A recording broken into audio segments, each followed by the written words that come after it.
Yes, a very good morning to all of you. Right, so did you revise whatever we studied, whatever we discussed yesterday? Yes, do you remember the 21 clauses of Caro 2020? Right, so one we studied the applicability of Caro and then the 21 clauses, right? What was our story for remembering the 21 clauses? Please inform the landlord and the landlady regarding the deposits, records, dues, undisclosed income, repayments and issue proceeds. Why? Because the fraud was done by Nidhi, who was a related party, who found out internal auditor. What did she do? She entered into a non-cash transaction without registration with the RBI. And three bad news for the company. One, the company has incurred the cash losses. Then there is the resignation of the statutory auditors. Then material uncertainty regarding the ability to meet the liabilities, and 2 points of C, that is CSR and the CFS, right? PILL, please inform landlord and landlady, that was the property, plant, equipment, intangible assets. Then clause 2, inventory, working capital. Then loans, investments, guarantee security, loans, investments, guarantee security. And then we saw that under each of these clauses we have that A, B, C, D, E, F. Somewhere A, B, C. Did you take the total? Did it come to 47? Right, all the clauses I told you, sub clauses put together. So 10 clauses are like direct, but if you see some other clauses, 11, they have the A, B, C, D, some have A, B, some A, B, C, right? So as such, there are 47 clauses of reporting under the Caro 2020. Okay, right. And then after that, we studied mainly regarding the engagement letter and the auditor's report. So engagement letter was SA 210. Very important question over there. If there is an acceptance of a change in the engagement, right, change in the terms of the engagement, so you check into why they have put you a request, okay, to change the terms of engagement, then also asking the reason, then whether there is a reasonable justification or there is no reasonable justification to do so, right? And then if there is no reasonable justification, we said that the auditor may also withdraw from the engagement and consider the obligations. Okay, right. Then the audit report, we saw the basic elements of the audit report and what are the changes to be made to the contents of the audit report in case where there is qualified adverse or the disclaimer of opinion, and also how to insert those three paragraphs. Which three paragraphs? The key audit matter, emphasis of matter, and the other matter. Key audit matters, matters which are of most significance in the audit of the financial statements of the current period. Then emphasis of matter, which is fundamental to the user's understanding, and other matters, those which are relevant to the user's understanding, right? And SE 705, two reasons for modification of opinion. What are the two reasons? One, there is a material misstatement. That means financial statements are not free from material misstatement. There is material fraud or error in the financial statements. Or second, there is a limitation on scope. What happens due to a limitation on scope? Auditor is unable to obtain the sufficient appropriate audit evidence. These are the two reasons why an auditor may modify his opinion. And then for these two reasons, you need to check the pervasiveness, that whether it is material but not pervasive or whether it is material and pervasive, right? So 1 2 1 2,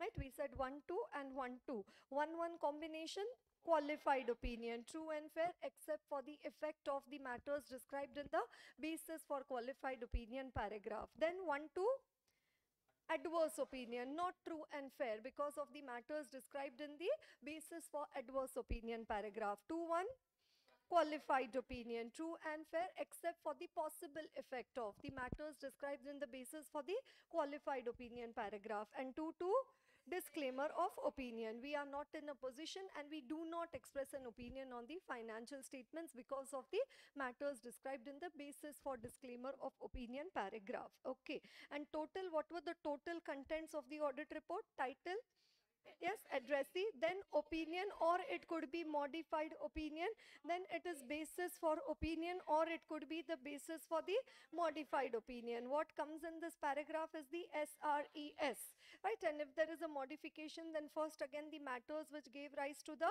modification, right? And then after that modified opinion or opinion, first we have the introductory paragraph, we have audited, and then you express your opinion. For disclaimer, you write we were engaged to audit. Okay, right. Then after that, going concern, if any, right? If there is any concern regarding going concern, then emphasis of matter, key audit matter, other matter, right? Emphasis of matter, other matter as deemed appropriate, but generally placed over here, right? So you have the key audit matter, then the other matter, then after that the management's responsibility, auditor's responsibility, other reporting responsibilities, and the signature place and the date, right? So those were the total contents of the audit report. And then we also studied regarding the inherent limitations of an audit. Do you remember the inherent limitations? And NOT, right? The nature of financial reporting, nature of audit procedures, the other matters affecting the limitation of an audit, and the timeliness of financial reporting, and the balance between the benefit and the cost, right? Then we also studied regarding the independence of the auditor, that judgment is not a subordinate, right? And independence not only of the mind, but also the independence of the appearance. Be and appear to be independent. And then we said independence, you have to check whether there are any threats to the independence of the auditor. And there are 5 types of threats to the independence of the auditor: familiarity threat, self-interest threat, self-review threat, advocacy threat, and the intimidation threat, right? For each of the threat, you have to know the meaning of that threat and the examples of it, right? All the disqualifications under section 141 subsection 3. What is 141 subsection 3? The disqualifications of the company auditor, right? So all the 9 disqualifications over there, more or less, are examples of the threats to the independence of the auditor, right? And then we also studied section 138. What was 138? Internal audit, 25 doubling PBT, right? The 25 doubling PBT, है ना? Listed companies, unlisted public companies, and for private companies only B or T. Borrowings of more than 100 crore or turnover of more than or equal to 200 crore. And then who can be appointed as an internal auditor? A chartered accountant or a cost accountant, whether engaged in practice or not, then or any other professional, as may be decided by the board. And then he may or he may not be an employee of the company. Okay, right. So this is up to more or less of what we studied or revised yesterday. Right now, proceeding further, today we are going to be first looking into the chapter of the bank audit, and then also the cooperative societies, and then the items of the financial statement, right? And obviously lot of other discussions in between, right? But right now, first beginning with the discussion on the chapter of the bank audit, right? The audit of the banks. Okay, right? So bank audit, how important is the chapter? How scoring, or how much is the weightage of this particular chapter in the exam? Right? What is the importance? One question. Generally, we at least see one question coming in the exam from the chapter of the bank audit. Sometimes we even see 2 questions, but at least one question is the weightage. And every exam there is a question. Like some chapters, you know, sometimes there is a question, sometimes there may not be a question. But bank audit, we do see a question in every exam. And if I say one question, then that's only in the theory part of the paper. No, in the theory part also, there could be one more question in the correct incorrect part of the paper. And apart from that, there could be some 1 or 2 questions which could be there in the MCQ. And there could also be the questions there in the MCQ. Okay, right? So with that, let's begin with the chapter of the bank audit, right? So bank, and these are all the special institutional audit, no? Like bank audit, cooperative society audit, government audit, you know? And then these audit of different types of entities, all that put together comes to around 15 to 20 marks in the exam. You know, standards on auditing is like an ocean. You know, you keep on studying, you know, there is no end to it. You keep on finding questions over there, you keep on finding new content over there. But at least, you know, these chapters, you can see the horizon, you can see the end of these chapters. Okay, whatever be 20, 30, 40 questions in that chapter, but it comes to an end somewhere. Like, but standards, you know, because these standards are so big, there is so much of questions which can come over there, and sometimes they become too technical also, right? So standards, they have their own, what you say, inherent limitation. These type of chapters also have their own, you know, shortcomings over there. So what is the best way to study for intermediate audit or for final audit is not to leave anything in option. And we cannot go for, you know, leaving these chapters in option, or I am doing this chapter properly and not doing that chapter properly. No doing FIFO or LIFO. What you have to do is weighted average. You know, what you have to do, you know, get the best out of all of them.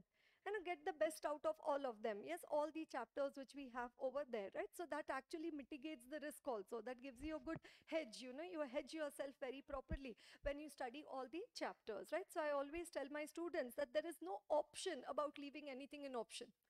And also tell me the important chapters, tell me the important questions, the one which will come in your exams, only those are important, only those are, yes, the ones which you need to study. Okay, right, so let's come to the chapter of the bank audit. Okay, in the old syllabus of intermediate, bank audit chapter was only there in CA final. It was not there at intermediate level.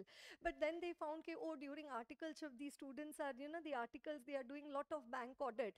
So now that is why bank audit chapter is there in CA intermediate also, and a higher version of this chapter is there in CA final also, right? So these two institutional audit, that is bank audit and cooperative society, have recently come into your syllabus at the intermediate level. So that is why they have a great scope of asking questions over there.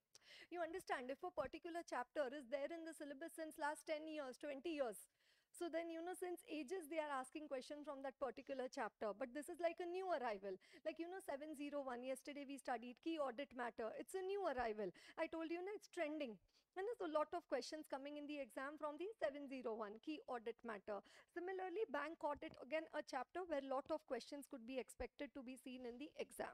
Right, so any these type of audits which we study, first we'll try to take a snapshot. We'll try to take a helicopter view of what all is there in the discussion of this chapter. So that, even when I want to revise one day before the exam, in that 1.5 day before the exam, I should have a consolidation. I should have a comprehensive view of the entire chapter. You understand? Right. So what do we need to study in the chapter of the bank audit? One, what are the types of the banks? Right, the types of banks, then also talking about the role of RBI, because what is RBI? It is the central bank, it is the banker of all the banks. Right, it is the banker of all the commercial as well as the other types of bank, right? Then you also have a question over there regarding what are the special features of the bank, what are the principal enactments governing bank audit and so, right? But important question is regarding the role of the RBI. Right, then another important point which we have over there is regarding who appoints the auditors in case of bank, and what reporting is required to be done by the bank auditors. Right, so appointment of the auditors of the bank and the reporting by the bank auditors. What reports, what certificates are required to be issued by the bank auditors. Right, then apart from that, we have a question over there regarding what are the steps involved in conducting a bank audit. Each chapter is going to have this question regarding the steps, that now you're appointed to do the audit of State Bank of India or Punjab National Bank or the ICICI Bank or the Axis Bank, any bank. How would you plan that particular audit, right? So we have these steps involved in conducting the bank audit. In that, we have a retail question over there. Does everybody understand retail question? Right, a specific question over there regarding the risk management process or the risk management system in case of the bank, right? You have the risk management process or the risk management system in case of the bank. Then it says, whenever you're doing these bank audits, whenever you're planning this bank audit, very important for you to have an ETD. What is ETD? Engagement team discussion, right? This has been one of the ATF question of ICAI from this chapter. What do you mean by ATF? All-time favorite of ICAI. What has been the all-time favorite question of ICAI? Engagement team discussion.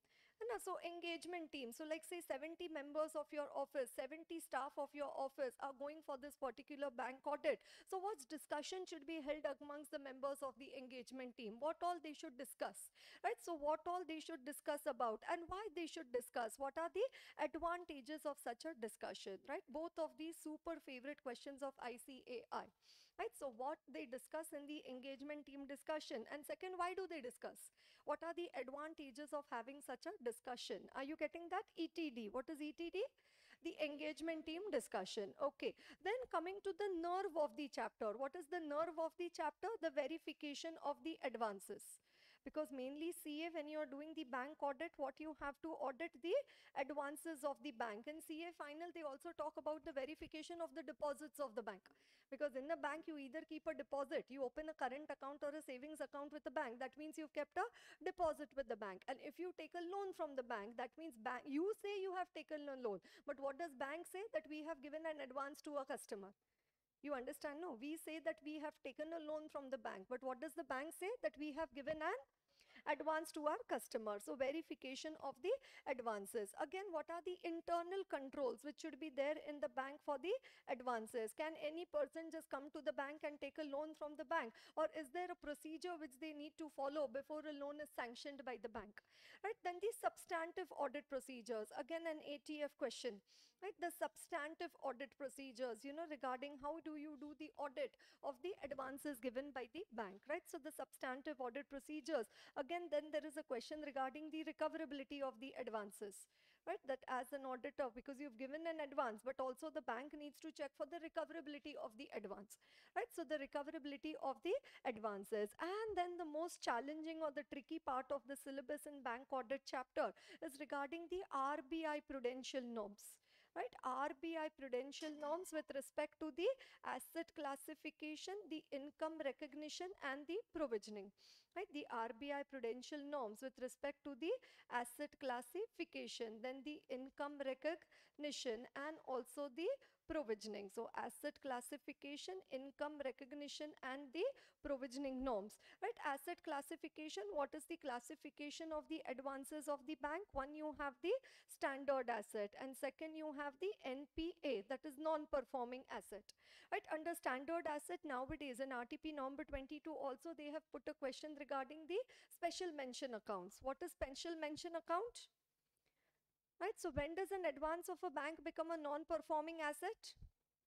When does an advance of a bank become a non-performing asset? If it is overdue for more than 90 days, right? Then it becomes an NPA. Then we'll see for the CC overdraft and agricultural advances also. But generally, what is the thumb rule? Whenever an advance of the bank is overdue for more than 90 days, it becomes an NPA. Okay, now it is overdue for more than 30 days or it is overdue for more than 60 days. Is it an NPA? It's overdue for more than 60 days, or it's overdue for 31 to 60 days. Is it a standard? Is it a NPA? No, it still continues into the standard category. But is it showing signals of becoming an NPA? Because it's overdue for more than 60 days, it's overdue for more than 31 days. So does it look like it's like the future NPAs of the bank? Right, so those are called as the special mention accounts, right? Those are called as the special mention account, right? So you have the standard assets, the special mention accounts and the NPA. In NPA, what do you have? The substandard assets, the doubtful assets and also the loss assets, right? So substandard, doubtful and the loss assets. Then the income recognition on the NPA and the provisioning. Then apart from that, oh my God, there are so many nitty-gritties over there. So many nitty-gritties over there, like, full year not paying on time. All of a sudden, the borrower near 31st March has started paying on time. Accounts regularized near about the balance sheet date. Or, CC overdraft, the limit has not been renewed. Or stock statements which were to be submitted to the bank, the stock statements have not been submitted to the bank. Or there are the central government guaranteed advances. Or there are the agricultural advances. Or accounts where there is an erosion in the value of the security, or we talk about the computation of the drawing power, the sanction limit of the bank, right? So that's why I told you this is the nerve of the chapter, the verification of the advances and all these nitty-gritties which I just mentioned about regarding the asset classification, income recognition and the provisioning. So the headings which I just discussed with you, right, those are the important points. That is where the MCQs are coming in the exam, right? Then apart from these verification of advances, you also have the disclosures of the advances, right? Is Schedule 3 applicable to banks? Schedule 3? No, for banks, the format has been given under the respective law. So what is under the Banking Regulation Act, what are the disclosures to be given? Then also the nature of the security against which the advances have been given by the bank, right? So nature of the security, it could be a primary security or it could be a collateral security, right? It could be primary or it could be a collateral security. Then depending upon the type of security which is given to the bank, there is a mode of creation of the security. Are you all with me? There is a mode of the creation of the security. What are the modes of creation of the security over there? One, in case if you're taking a loan against your property, then that would lead to a mortgage, right? In mortgage, you have the registered mortgage and the equitable mortgage, right? Then after that, if you're taking it against the bailment of goods, like say some gold loan or so, then that is the pledge. Then if you're taking it against your inventory, then that is called as the hypothecation. Then say you're taking it against your life insurance policies or so, then that is the assignment, right? If you're taking it against your future debtors, right, future money which you will receive from your debtor, then that is the set off. And the last one over there is the lien. Right, so these are the mode of creation of the security. What are the mode? Right, mortgage, pledge, hypothecation, assignment, set off, and the lien. And apart from that, the advances which can be given by the bank, it could be the funded advances or it could be the non-funded advances. It could be the funded facilities or the non-funded facility. What is a funded facility? Which involves the actual transfer of the funds, and non-funded, which does not right now involve any transfer of the funds. On a later date, maybe the bank may have to pay some amount.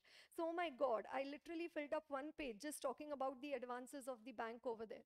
So I told you, na, after telling you the third time, that it's the nerve of the chapter, right? The verification of the advances, right? So the internal control, substantive audit procedures, recoverability of the advances, RBI prudential norms, then the disclosure of the advances, nature of security, mode of creation of the security, right? The mode of creation of the security, right? And then after that, towards the end of the chapter, they also talk about the income of the bank and the expense of the bank, right? The income of the bank and also the expenses of the bank. For each of that, what do they talk about? Okay, what are the different incomes of the bank? Right, what are the different sources of income for the bank? And then also they talk about how to do the audit. What are the audit procedures for verification of the income of the bank? And then what are the various expenses of the bank? And then again, as an auditor, how do you do the audit of the expenses of the bank? Right, so income of the bank, and then you also have the points regarding the expenses of the bank, right? So if we want to take a snapshot, if we want to accumulate, consolidate the chapter of the audit of banks, this is more or less what discussion we have in the chapter of the bank audit. Is it clear to everyone so far? Right, so all this they are going to discuss in this chapter of the bank audit. Okay, right, so as I told you, we have a discussion regarding the types of bank, right? Then lot of correct and incorrect over there, and then you see the questions over here. Right, now what are the questions? Types of bank, right? So what are the types of bank? We have one question regarding the types of banks over there. Right, so just a moment, the file needs to open again.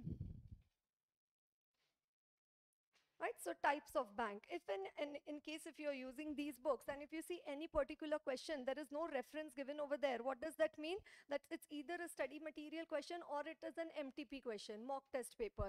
Now I have not written over there MTP references also and ISM references also, because you know it becomes so much of extra information over there. What is important for you? That it is a question. Where it is asked, what asked, that is not important for you.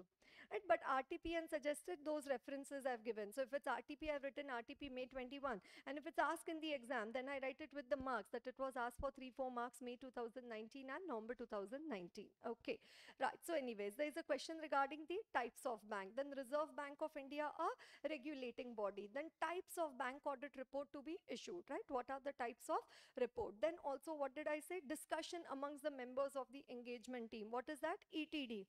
What is ETD?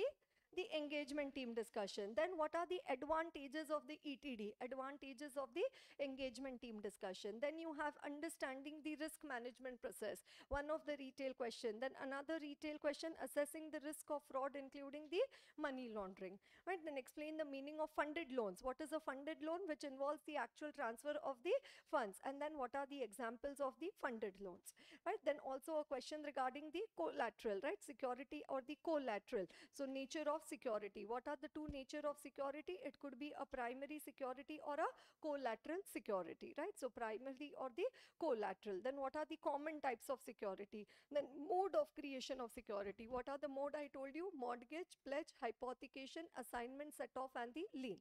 And a mode of creation. So you say, bank, I have a building. Against this building, I want a loan. So bank will mortgage the building.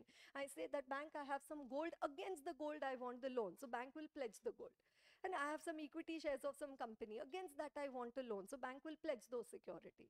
Right? So the mode of creation of the security. I have my inventory and I tell bank, against this inventory, I want a loan. Now bank cannot take away the inventory. If they take away the inventory, how I do business then? You understand? No, if they take away my gold, okay. You know, if it's not my inventory, it is just my asset, then bank takes away the gold or the equity, that's okay as a security. But if bank takes away my inventory only, then how I can do my business, right? So that is why for that, how they create the security by way of a hypothecation. Right? By way of an hypothecation. Then assignment. I have a life insurance policy. Against that, I want a loan from the bank. So that is an assignment. Right? Then I tell bank that after few days, I'm going to receive the money from the debtor. Right now, you give me the loan, and whenever the debtor pays the money, that I will give you as a security.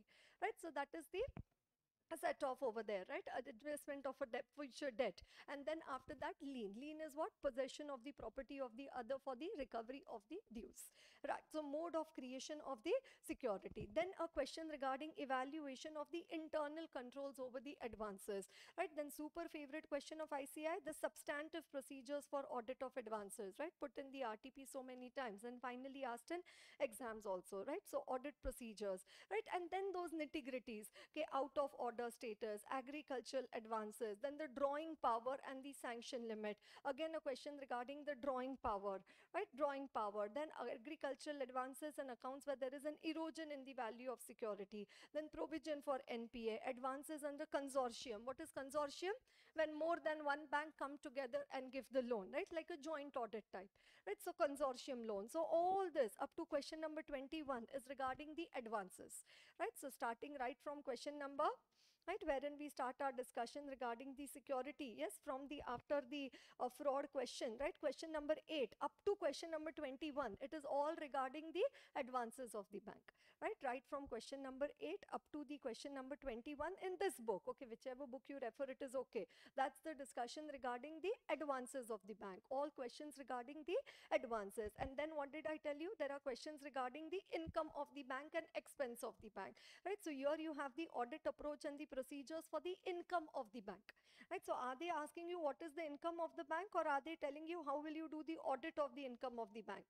What are they asking you is how will you do the audit of the income of the bank, because what are they asking is the audit approach and procedures for income of the bank. Then reversal of the income, then audit of the interest expense of the bank, then audit of the operating expenses, audit of the provisions and contingency, audit of operating expenses, and audit of provisions and contingencies, right? So it's just a matter of 3-4 years or so, and then you see 27 questions have built up in the question bank also, right, from the chapter of the bank audit, because this includes all, no, the RTP, MTP, study material, and the suggested questions also, right? So at least, on, whenever nowadays you want to go to a new location, first, before you leave from your home, you check it on Google, you put the destination on Google, and then you see, it says, oh, you'll take 45 minutes to reach, and it is 7.8 kilometers away, and something like that. So what we have done right now, we've checked, tracked it, or traced it on Google Maps.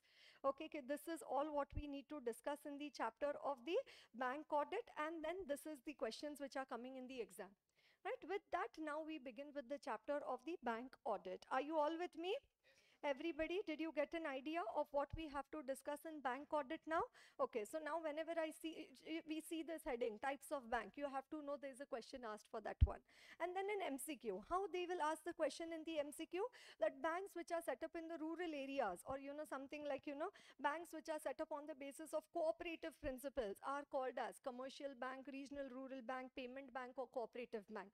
I'm creating a very simple question, but yeah, somewhere on those lines they could create a question regarding the types of the bank. Okay, right? So what are the types of bank over there? One, the commercial bank. That is the main variety or the main types of the bank, right? So all the Punjab National Bank, Bank of Baroda, all the, what do you say, the State Bank of India, all of these, yes, the Axis Bank, ICICI Bank, right? All these are the commercial banks. And what are the primary functions of a commercial bank?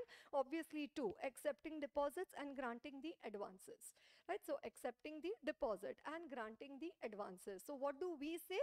That I have kept a deposit with the bank, so obviously bank has accepted your deposit. And you say I have taken a loan from the bank, so obviously bank has granted you an advance.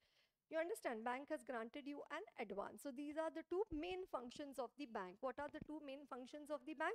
Accepting the deposits and granting the advances. Okay, right? Then you have the regional rural bank, right? Regional rural bank are the banks which are set up in the rural areas, right? In different states of the country to cater to the basic banking and financial needs of the rural community, right? So many of the banking law, there are some requirements in the banking law which says that if you open one branch in the urban area, correspondingly you need to open one branch in the rural area also.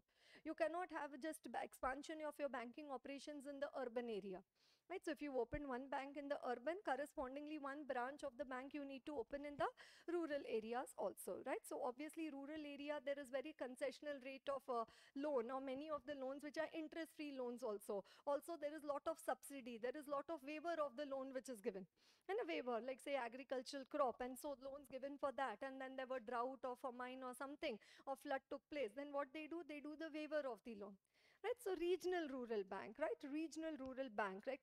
Like the Punjab Gramin, right? Gramin means what? Rural, right? Then the Tripura Gramin, then Allahabad UP Gramin, Andhra Pradesh Gramin Vikas Bank, right? So whenever you see the word Gramin, what is Gram Panchayat, Gramin, you know it has to be the rural, regional rural bank. Okay, then cooperative bank, right? So cooperative bank is what? For the cooperative, mutual benefit of the people, by the people, for the people, right? So many banks you might have seen after their name the word Sahakari written over there. Have you seen that? Sahakari, or cooperative bank, like Rupee Cooperative Bank, right? Or any other cooperative bank, Janta Sahakari Bank, right? So those are the cooperative bank, right? So Gujarat State Cooperative Bank, Chhattisgarh Rajya Sahakari Bank, Maryadit, etc. Right? So wherever you see the word Sahakari, right? Sahakari means what? Cooperative, right? Which are cooperating, right? So that's the cooperative bank, and obviously they have to be registered under the Cooperative Society Act, right? They have to be registered under the Cooperative Society Act, right? Nowadays a new type of bank which has come is the payment bank, right? You have the Airtel payment bank, you also have the WhatsApp payment, you have the Amazon payment. Oh, nobody is showing receipt, everybody is only just talking about the payment over there, right? So obviously, can these bank accept any receipts over there? No, only what you can do through these bank is the payment, right? So can to accept restricted deposits, but they cannot issue the loan and the credit card, right? So through Airtel payment bank, can I get a loan from them? No. Can I get a credit card from them? No. But just in that Airtel payment bank, can I deposit 20,000 and do my expenditure from there? Yes, like Paytm, right? Can I deposit, like keep 40,000 rupees in my Paytm account and keep on making the payment out of that? Yes, so that's the payment bank. It's the new type of bank which has been recently introduced. What does it say? They are allowed to accept the restricted deposits, but they cannot issue the loans and the credit card. Can they make an correct and correct out of this in the exam, that they are allowed to accept restricted deposits and they can issue loans and credit card? So you say incorrect. They are allowed to accept restricted deposits, but they cannot issue the loans and the credit card. Okay, right. However, customers can open the current and the savings account and also avail the facility of the ATM, debit card, internet banking and the mobile banking, right? Which are the examples of the payment bank? Airtel payment bank, India Post payment bank, Paytm payment bank, etc. Right? So this is an important discussion over there. We can mark it as R raised to 10. Read, revise 10 times before the exam, right? So that's the payment bank. Then you have the development bank, which are commonly also called as the TLI. What is TLI? The term lending institution, which mainly provide the funds for the infrastructure facilities, like say for the construction of the highways, the flyover, metro, right? For such huge projects, they provide the funds, right? So that's funds for the infrastructure facility. What are the examples of the developmental bank? IFCI, the Industrial Development Bank of India, that is the IDBI, and the SIDBI, that is the Small Industries Development Bank of India, right? So those are the development bank. And the last one is the version of what you call it as, the regional rural bank. But again, new times coming, and now they have a new concept over there of the small finance bank. So nowadays in the newspaper or some brand ambassadors, you might be seeing them, giving the ad for the Equita Small Finance Bank, AU Small Finance Bank, right? So small finance bank, again, providing banking facilities to the unserved and unorganized sectors like small marginal farmers, small and micro business units. Like, some vegetable vendor or some fruit vendor, they go around your house on the cart, right? They are selling the fruits and vegetables. Some people, there are vendors who go, pass through your house, and on their cart, they are selling the fruits and vegetable. So what if these people, if they want a loan from the bank?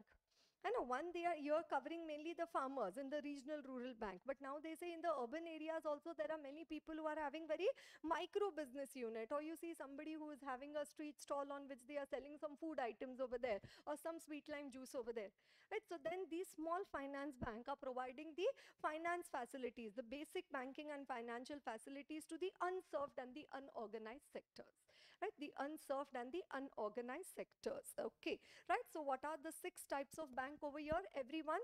Commercial bank, then after that the commercial bank and the cooperative bank, we'll keep them together. And a commercial bank and cooperative bank, then which two we will keep together?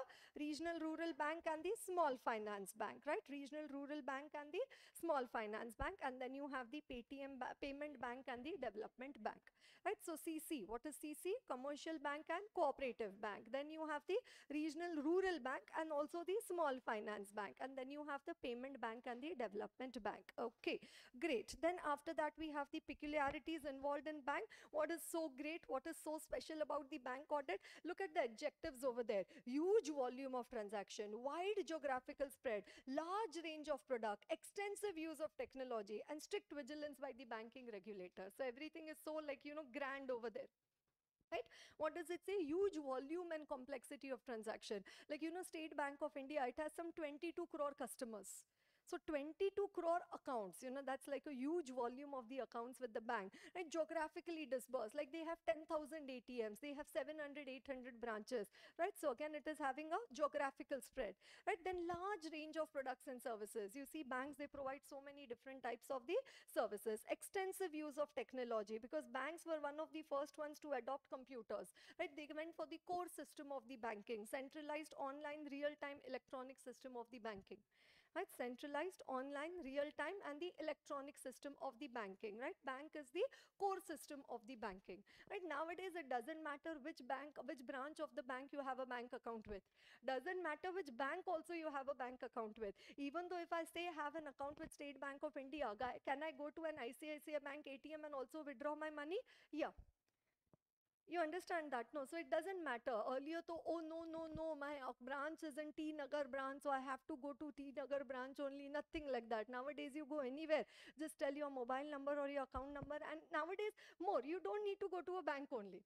And why you don't need to go to a bank? Because just you have the app in your phone of that particular bank, or you have the internet user and a login ID and password through which you can do the banking transactions on your own. You want a checkbook, you can put the checkbook request online. You want to create an FD, you can do it online. You understand that? No, right? So again, there is no need only to go to the bank. Why? Because of extensive use of the technology, and obviously bank heavily regulated. Like you say, if I manufacture I produce a packet of biscuits, and a biscuit packet, like say Parle G, can they decide on their own at what price to sell it? Right? Parle G company, can they decide on their own that whether they want to sell the biscuit at 30 rupees, 80 rupees, or 100 rupees also? Yes. But bank, can they decide the interest rates on their own? No. They have the repo rate and the reverse repo rate, which has been governed by the RBI. They also have to maintain the SLR, CRR, and a statutory liquidity ratio and the cash reserve ratio. Right? So what is that? Strict vigilance by the banking regulator. Yes. It's the interest rate. So reverse repo is like what you say, the reversal of what interest you need. Yeah, so what you give to RBI and what money you're getting from the RBI, at what interest rate? Repo is actually an interest rate. Yeah, whatever transactions you are having with the bank needs to have transactions with the RBI. So for that one. Yeah, repo rate. Okay, right. So now coming to the next one, understanding computerized system regulatory framework. What is regulatory framework? All the laws and regulations which are applicable to a banking company. What are the laws and regulation? Obviously, number one, Banking Regulation Act. Last one, Reserve Bank of India Act. Right, so Banking Regulation and the Reserve Bank of India Act. Then you have the State Bank of India Act, which is specifically a banking law. Right, then the State Bank of India Subsidiary Banks Act. Then Banking Company Acquisition and Transfer of Undertaking Act 1970, 1980. So good deal to remember this one. Why? Because same name and 2 years. है ना. So Banking Company Acquisition and Transfer of Undertaking Act 1970 and 1980, right? Then after that you have the PLMA. What is PLMA? The Prevention of Money Laundering Act. Then the SURFACE. What is SURFACE? Securitization and Reconstruction of Financial Assets and Enforcement of Security Interest Act, right? Then the Credit Information Company Regulation Act, Payment and Settlement System Act, obviously our favorite one, the Companies Act 2013 and the IT Act 2000, right? So which are the ones which we know out of our general knowledge? Banking Regulation Act, Reserve Bank of India Act, Companies Act 2013, Information Technology Act. I don't know whether your general knowledge has PMLA also. You know out of general knowledge, PLMA, the Prevention of the Money Laundering Act. Then SURFACE, right, the Securitization and Reconstruction of Financial Assets. So all which I have marked in one color, this I expect to be there in your general knowledge, right? And apart from that, you have the special banking laws like the State Bank of India Act, State Bank of India Subsidiary Bank Act, right? Then Banking Company 1980, Banking Company 1970, 1980. Then you have the Regional Rural Bank Act, the Credit Information Company Regulation, and the Payment and Settlement Systems Act 2007. Right, so general knowledge, banking knowledge, and the others, right? That is how you can remember the enactments governing the bank audit. Are you getting that one? Right, next one over there, RBI, a regulating body, right? So again, a question awaited to be asked in your exams. It is just there in the study material so far, right? So what is the question? RBI, the regulating body, right? So all the banking industry is regulated by the Reserve Bank. I told you, na, it is the banker to the bank, right? So who is the bank of the bank?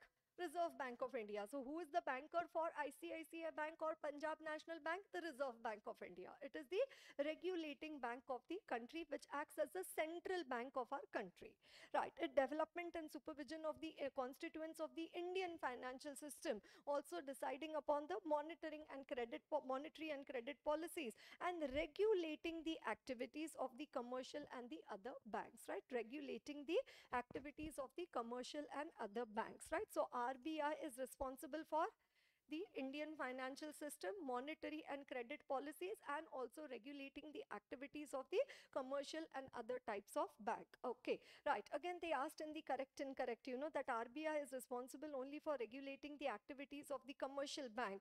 No, so what do we say? Not only the commercial bank, but also the other banks, right? So say RBI has been entrusted with the responsibility of regulating the activities of commercial bank only. No, not only of the commercial, but also of the other banks. Are you getting that over there? Okay, right. Then important functions of the RBI. Again, what I expect that this could be a retail question in your exams. You know, one, they can ask the entire role of RBI, a regulating body, or what could be a specific question in your exams regarding the important functions of the RBI. So obviously all your new notes which you see over there, nowadays all currency notes are new, and you know, such different colors of those notes, 20, 50, 100, 200, at 2000. So you know, different colors. Now it's a matter of time, no? First you remember the old note and you're so new to the new note. Now you don't even remember how did the old note look like.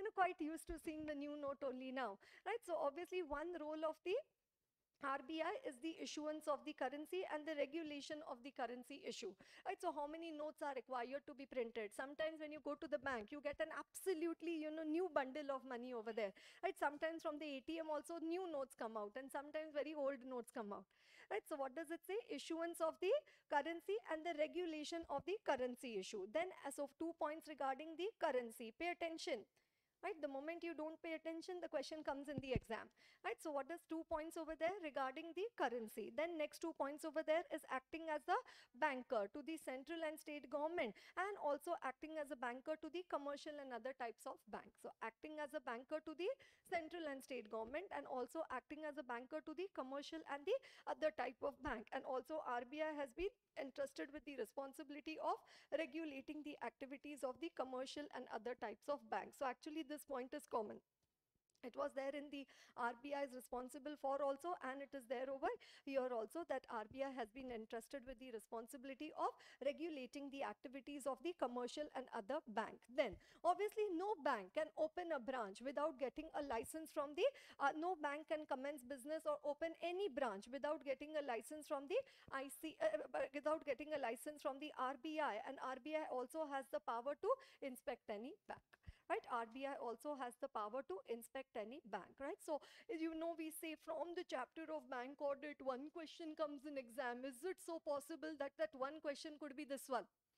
Is it so possible that that one question could be this one? Yeah, yes, very much a possibility. Okay, next one, coming to the appointment of the auditor in case of the bank, right? The appointment of the auditors. Again, this is a favorite one for the MCQs and also for the correct incorrect. Everybody with me?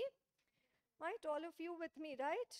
Right, appointment of the auditors in case of the bank. Okay, right, so appointment of the auditor. Who appoints the auditor of the bank? What is the general rule? What is the thumb rule for the appointment of the auditor of the bank? The auditor of the bank is appointed by the shareholders in the general meeting, right? That is the general rule for the appointment of the auditors of the bank. Like in case of Infosys, even in case of a bank, who will appoint the auditor?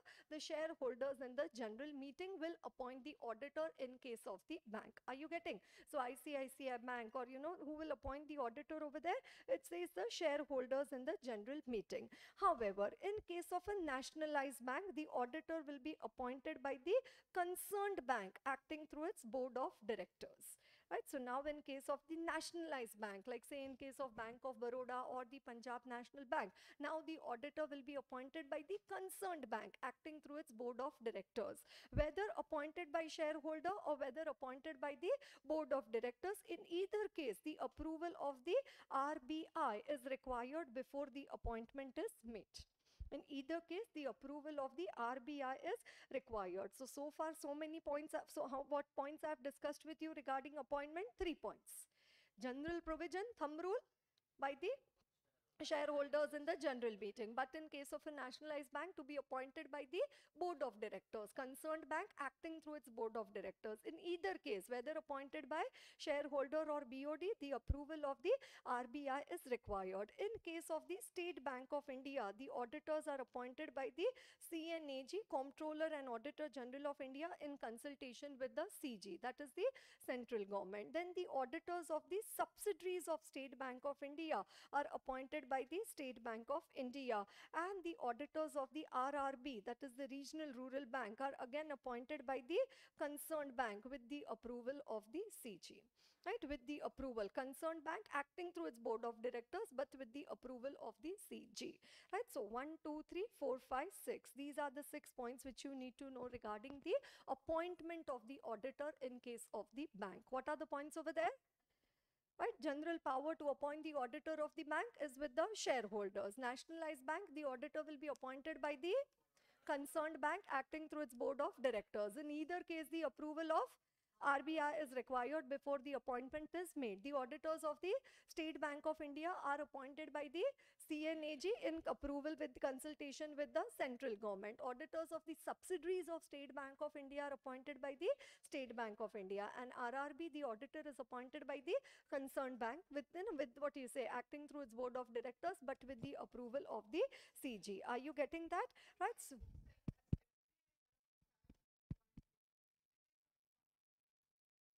no, but that's State Bank of India. SBI has a different role. It's not like a nationalized bank. You can call a Punjab National Bank as a nationalized bank.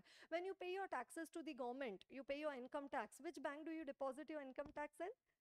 Who is the banker? Income tax department. Where do they have a GST collection by the government? Where it is happening? SBI, State Bank of India. You understand? We say we pay our taxes, but where is government account? Where are we paying the taxes to the government? We pay it in the State Bank of India. That these come under the general provision, as per the provisions, to be appointed by the shareholders.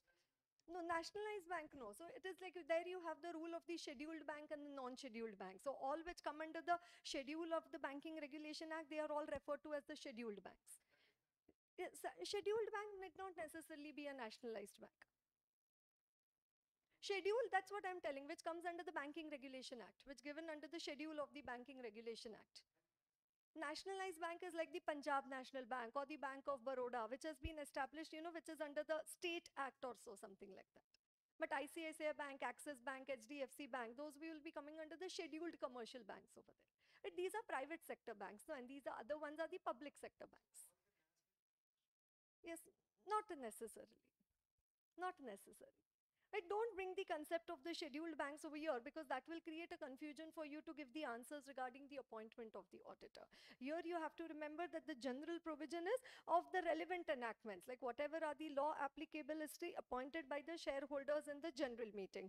Nationalized bank appointed by the concerned bank. Approval of RBI. Then auditors of State Bank of India, subsidiaries of State Bank of India, and the regional rural bank. Okay.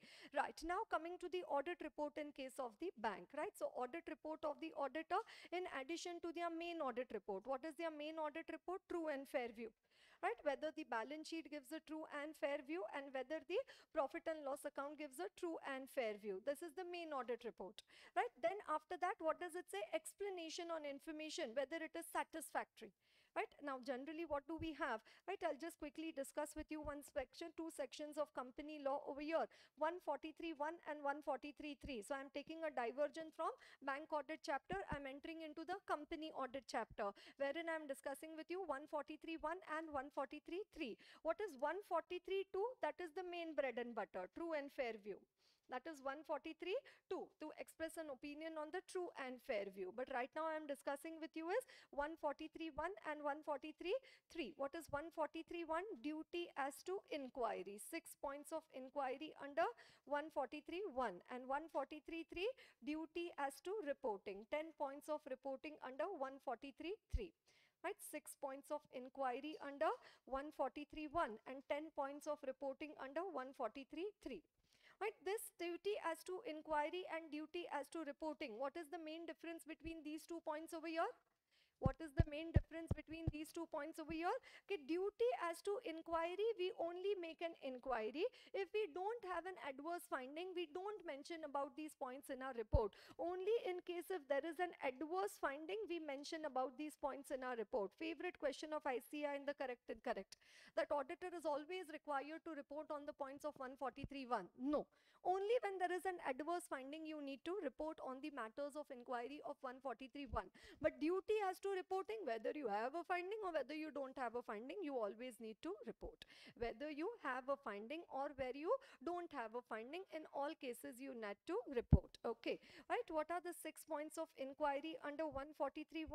1. A for advances. Whether advances are they prejudicial to the company's interest, right? Then transactions which are represented merely by book entries, again whether they are prejudicial to the company interest. Where the company is not an investment or a banking company, whether shares, securities, debentures have been sold at a price less than the price at which they were purchased. That means they have been sold at a loss. You made the purchase, the investments at 100 rupees, and you sold them at 80 rupees. Right, so sold your investments at a loss for a company which is not an investment or a banking company. Then whether any whether any loans and advances have been shown as the deposits. Then whether any personal expenses have been charged to revenue account.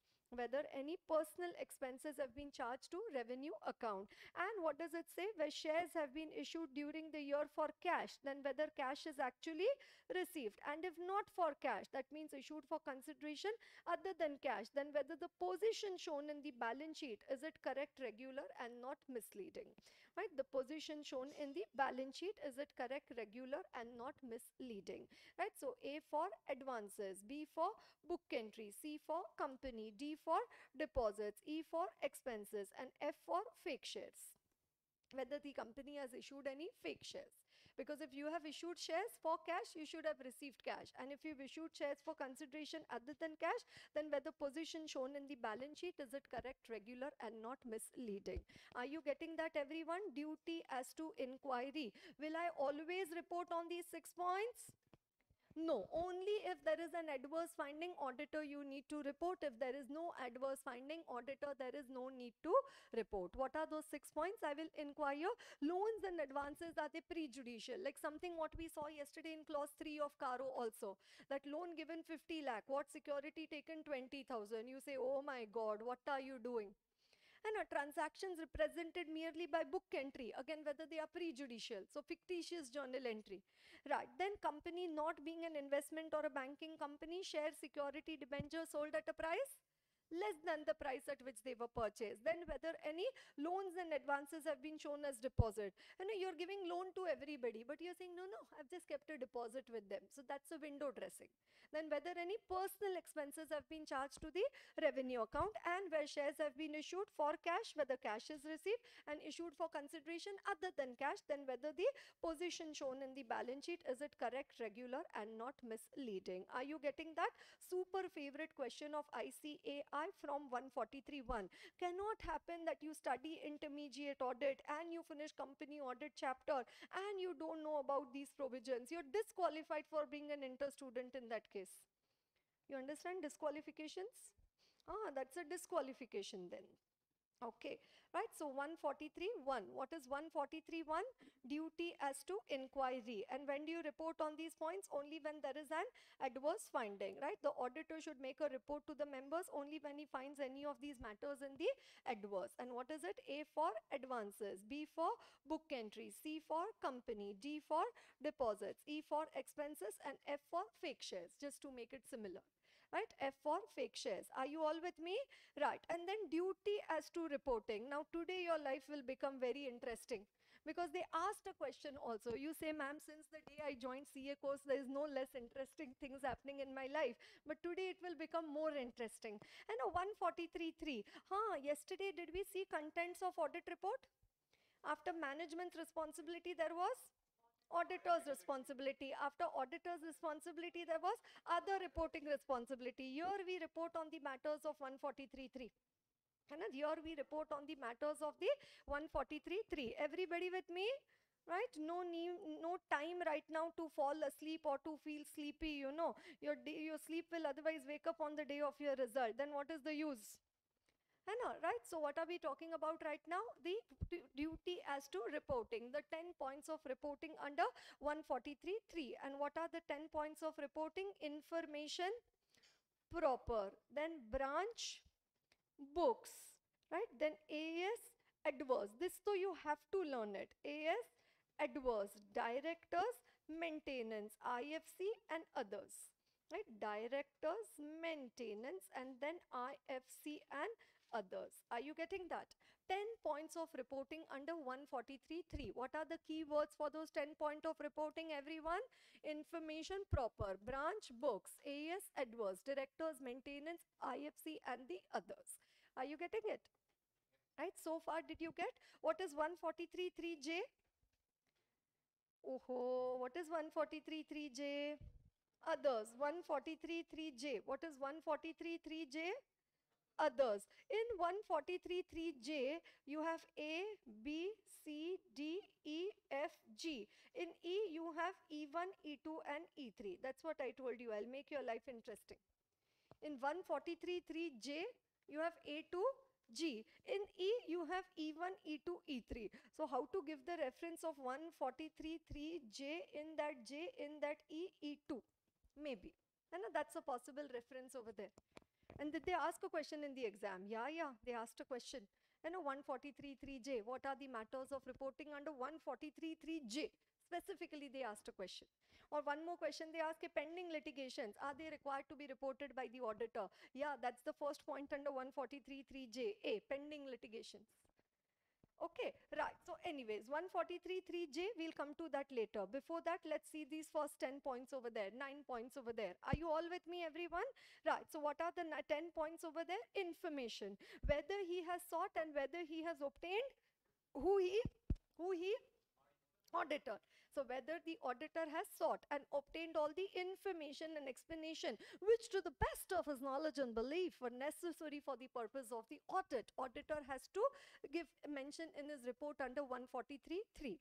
Right? Auditor has to mention in his report under 143.3. So like if you see in Infosys, reporting on other legal regulatory requirement, what do they say? As per 143.3, we have sought and obtained all the information and explanation which to the best of our knowledge and belief were necessary for the purpose of our audit.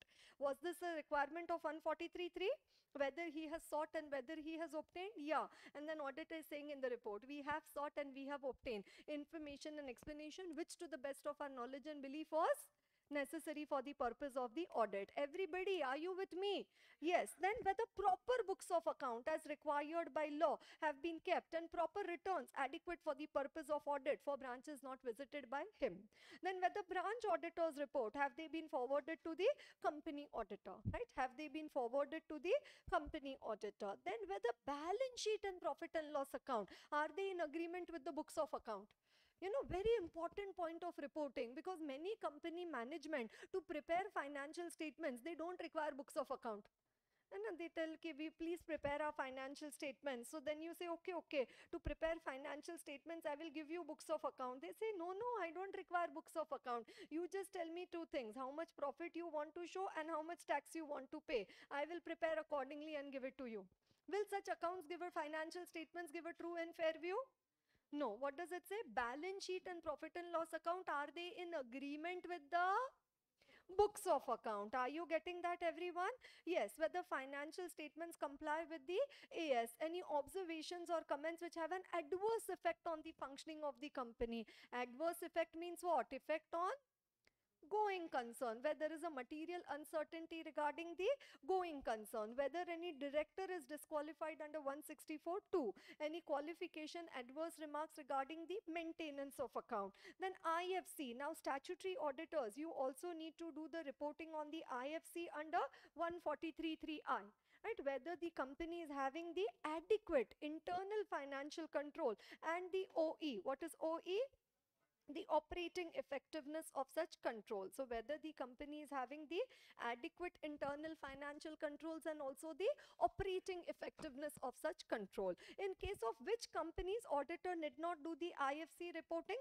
In case of which companies 143(3)(I) reporting not applicable? In case of a private company, which is a one-person company or a smaller company, or a private company having turnover less than 50 crore and having the borrowings of less than 25 crore, right? Having the turnover of less than 50 crore and having the borrowings from banks, financial institutions or any body corporate at any point of time less than 25 crore. What does it say?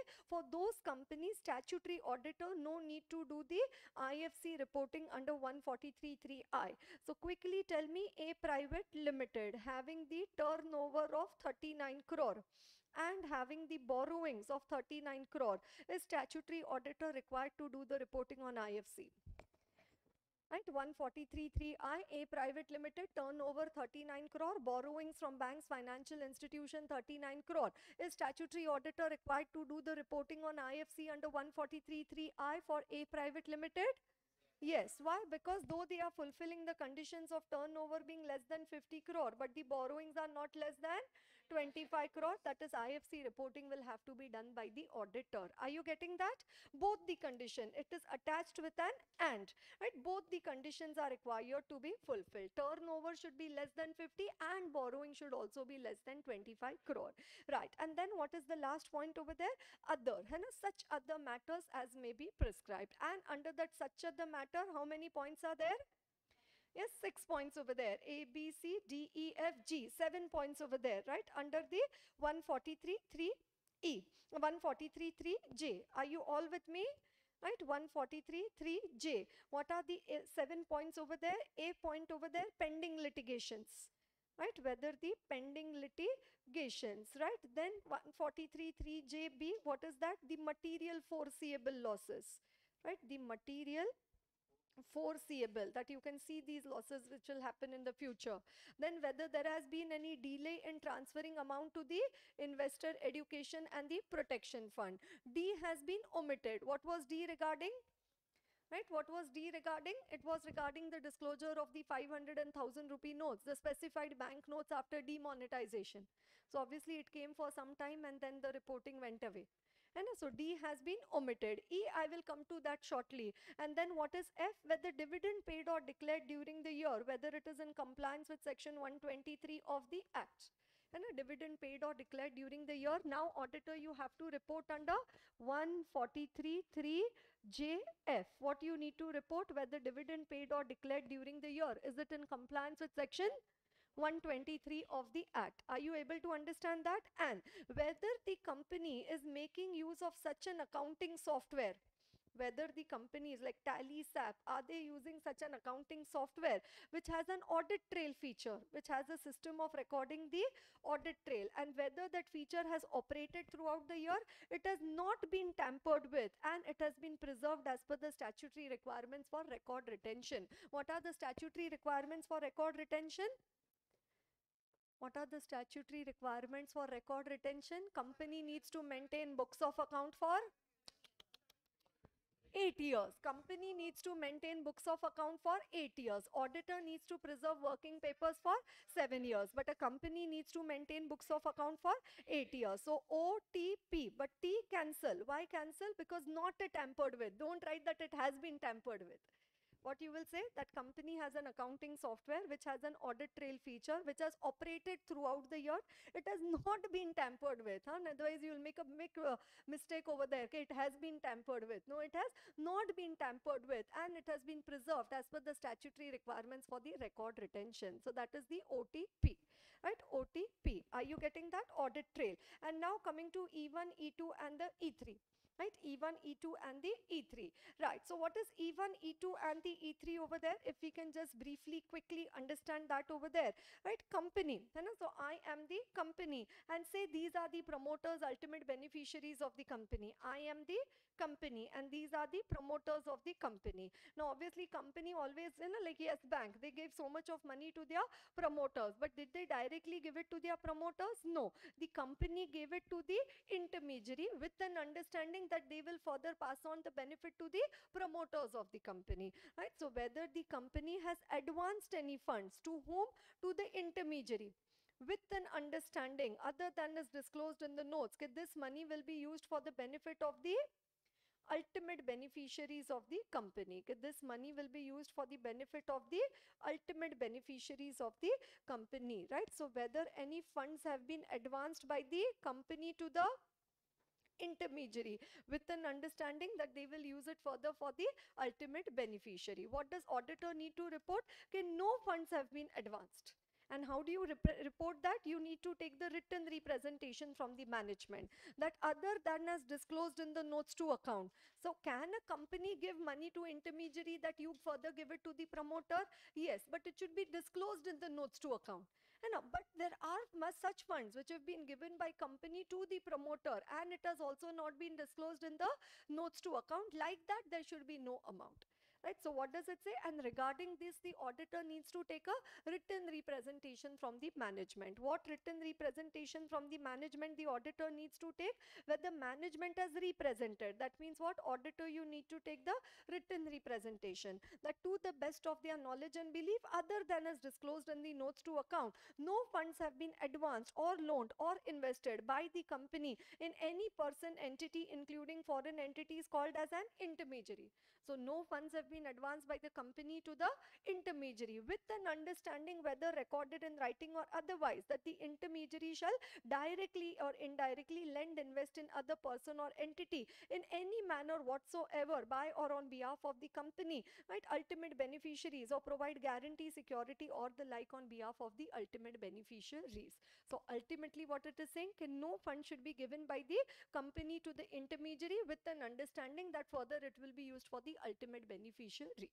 Other than as disclosed in the notes to account, there are no such funds which have been advanced by the company. Auditor needs to take a written representation from the management. Are you able to understand? Right, then what is E2? Now the intermediary becomes the funding party. Now the intermediary becomes the funding party. So now what happens? I have received the money from the funding party, and now this funding party gives the money to the company, and again company uses it for whom? The company uses it for the ultimate beneficiaries of the company, right? So again, no funds have been advanced. Now what does it say? No funds have been received. No funds have been received. Are you getting the points over here? Yes, what are the points over here? Yes, let us just try to understand it once again. Right, what does it say? In situation 1, I am the company, these are the ultimate beneficiary, you are the intermediary. So I gave the money to you and you gave it to the beneficiaries. Now what is happening in situation 2? What is happening in situation 1? Tell me once again. Company gave the money to the intermediary, intermediary use it for the ultimate beneficiary. That is situation 1. What is situation 2? Intermediary gave it to the company. So that is why now intermediary became the funding party. So funding party gave the money to the company and company used it for the ultimate beneficiaries. So no funds have been advanced, no funds have been received. Ultimately beneficiary is who? These only, the promoters of the company. So what does it say? Again, whether the management has represented that other than is disclosed in the notes to account, no funds have been received, right, by the company from any entity now called as the funding party. There what they were called as the intermediaries. Now you call them as the funding party with the understanding, whether recorded in writing or otherwise, that the money in any manner whatsoever will be used for the ultimate beneficiaries. Right, that the money will be used for the ultimate beneficiaries, right? The dividend paid or declared, is it in compliance with 123, and whether the company has used an accounting software which has a feature of recording the audit trail, whether it has operated throughout the year, it has not been tampered with, and it has been preserved by the company as per the statutory requirements for record retention. So OTP, T cancel. Why T cancel? Because not tampered with, right? Is it clear? Easy? Not easy? Okay, right. Anyways, under E1 and E2, what do? Do we take a representation from the management? E1, do we take a representation? E2 also, do we take a representation? Okay, no funds have been advanced and no funds have been received other than as disclosed in the notes to account. But what do we say? Written representation is not a substitute for the normal audit procedures to be performed by the auditor. So now in E3, what auditor says that based on the audit procedures that the auditor has considered reasonable and appropriate, nothing has come to our notice that causes us to believe that the representations under 1 and 3, do you know 1 and 2, do you know the representations under 1 and 2?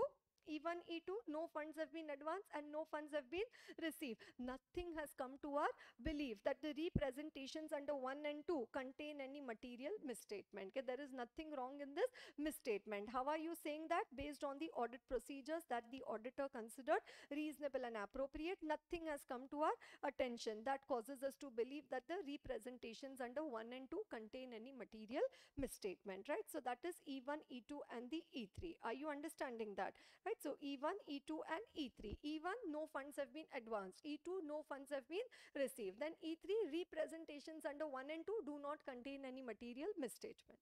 And representations under E1, E2 do not contain any material misstatement. Clear to everyone? Right. So that is 143.3J. Right. So there should not be a single student in the class now after studying this, not knowing what is 143.1, not knowing what is 143.3, and obviously I assume you know 143.2. What is 143.2? Main bread and butter. Right, whether the financial statements give the information required by the act and whether they give a true and fair view, or you can alternatively also say whether they present fairly. Right, so true and fair view or present fairly. For present fairly, we had seen a question also yesterday. And present correctly? No, it has to be present fairly. Correct is so not allowed only. Right, clear to everyone? 143.1. 6 points of inquiry. What are the 6 points of inquiry? A for advances, B for book entry, C for company, D for deposits, E for expenses, F for fake shares. Do you always need to report on these points of inquiry?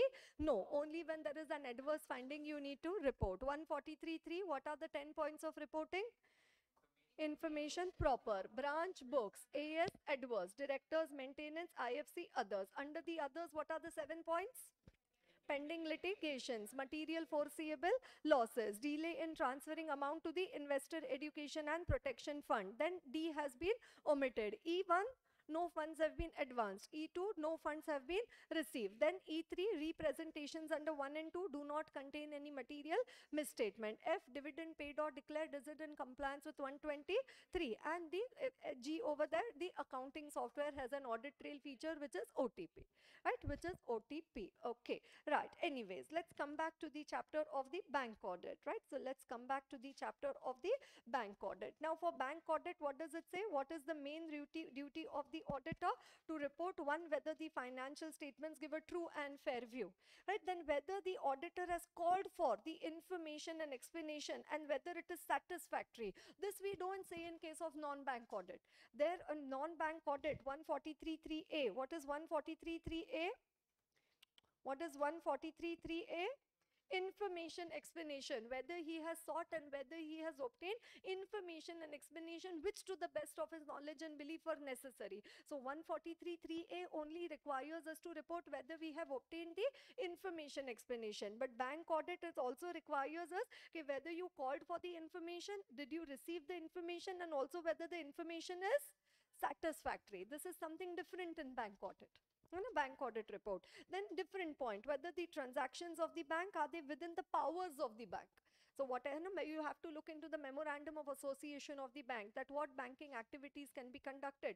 So whether the transactions of the bank, are they within the powers of the bank? Then whether the returns received from the branches were they found adequate for the purpose of the audit, and any other matter which the auditor considers should be brought to the notice of the central government. You don't know which line in the book could become an MCQ. We don't know which line in the book can become a correct, incorrect, or could come as a theory question also, right? So what are the 4 points over there? True and fair view, information explanation called for, whether it is satisfactory. Transactions of the bank, are they within the powers of the bank? Then returns received, were they adequate for the purpose of the audit? And any other matter which you want to bring it to the notice of the central government, right? So this is your main audit report.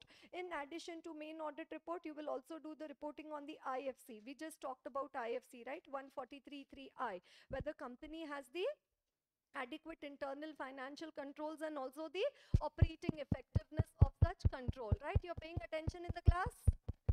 Right, whether the, yes, information, yes, what does it say? Whether the 143.3I, the internal financial control. Then, so main audit report, true and fair. Then the report on the IFC. Then the LFAR. What is LFAR? Long form of audit report. Then the report on compliance with the SLR, statutory liquidity ratio. Then the treasury operation.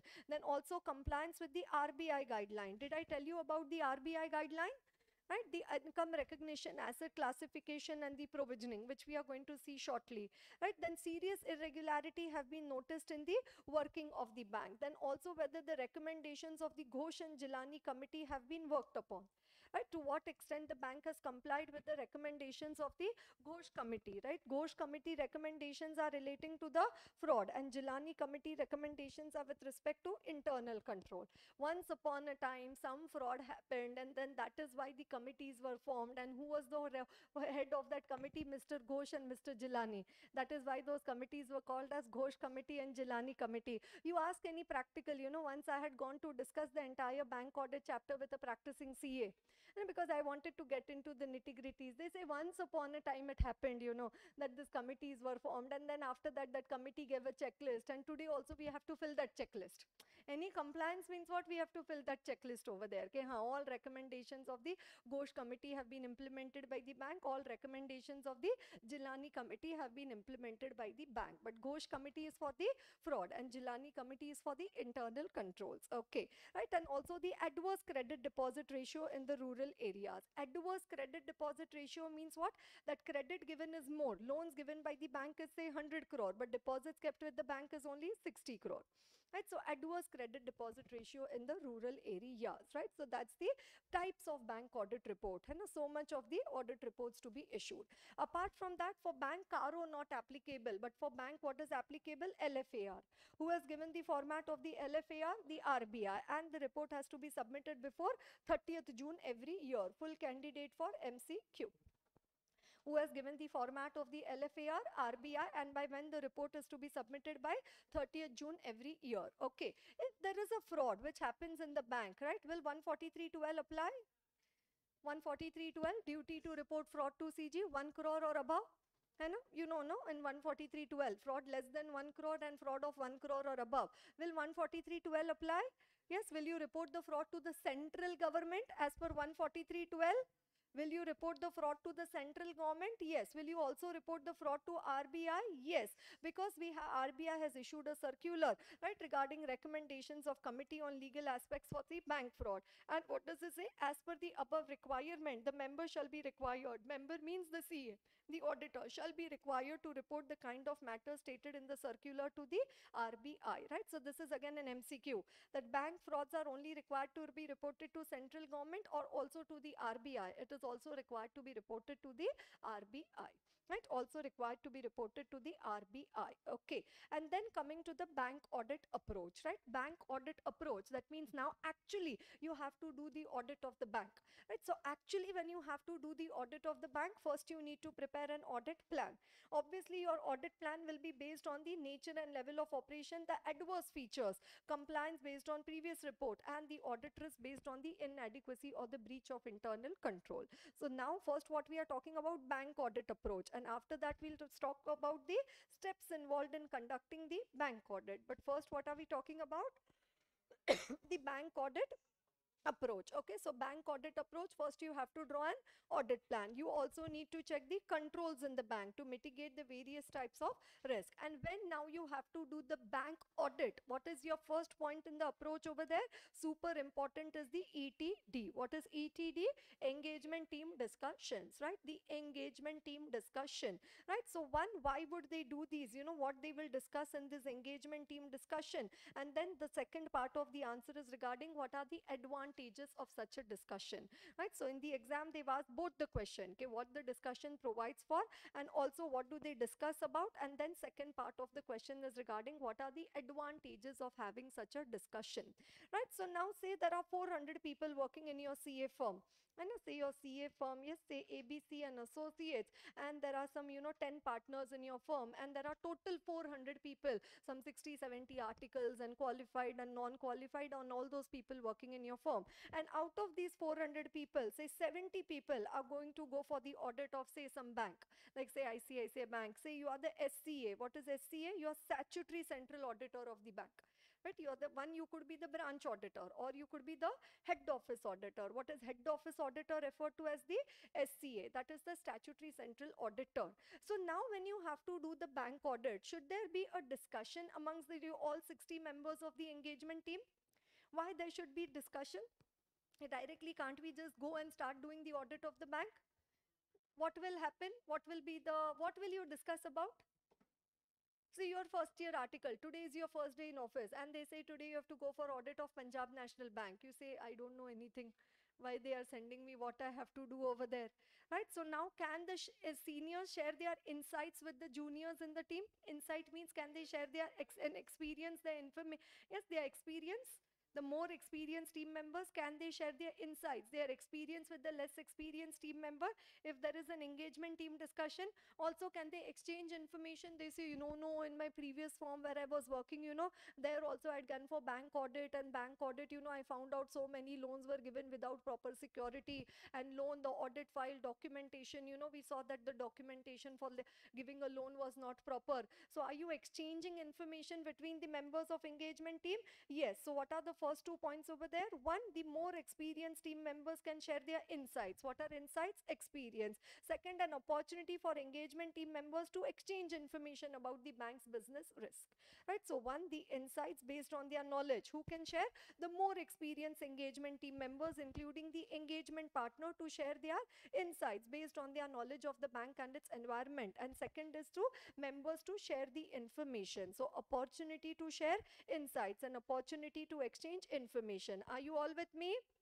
Opportunity to share insights of the more experienced team members, and opportunity to exchange the information about the bank's business risk. Then after that, what are the other reasons? It says the understanding amongst the members of the engagement team about the effects of the results of the risk assessment procedures, and on the other aspects of audit, including the decisions for the nature, timing, and extent of the further audit procedures. So what does it say? What are the results of the risk assessment procedures, and what are the decisions regarding the further audit procedures?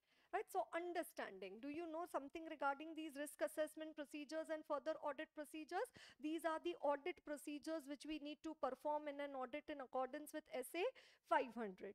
Right, what are the audit procedures? What you do in an audit? We first do the risk assessment procedures. After the risk assessment procedures, we perform the further audit procedures. In further audit procedures, we first further perform the test of control, and after the test of control, then we perform the substantive procedures. Why do you perform the risk assessment procedures? To identify, assess the risk of material misstatement. And why do you perform the further audit procedures? To manage the detection risk, right? To manage the detection risk. RMM, there is inherent risk and control risk, okay?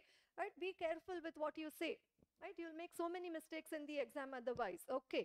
Right, so risk assessment procedures, identify, assess the RMM, and further audit procedures, you manage the detection risk. So it says understanding the result of the risk assessment procedure. Yes, quickly, what is the result of risk assessment procedure?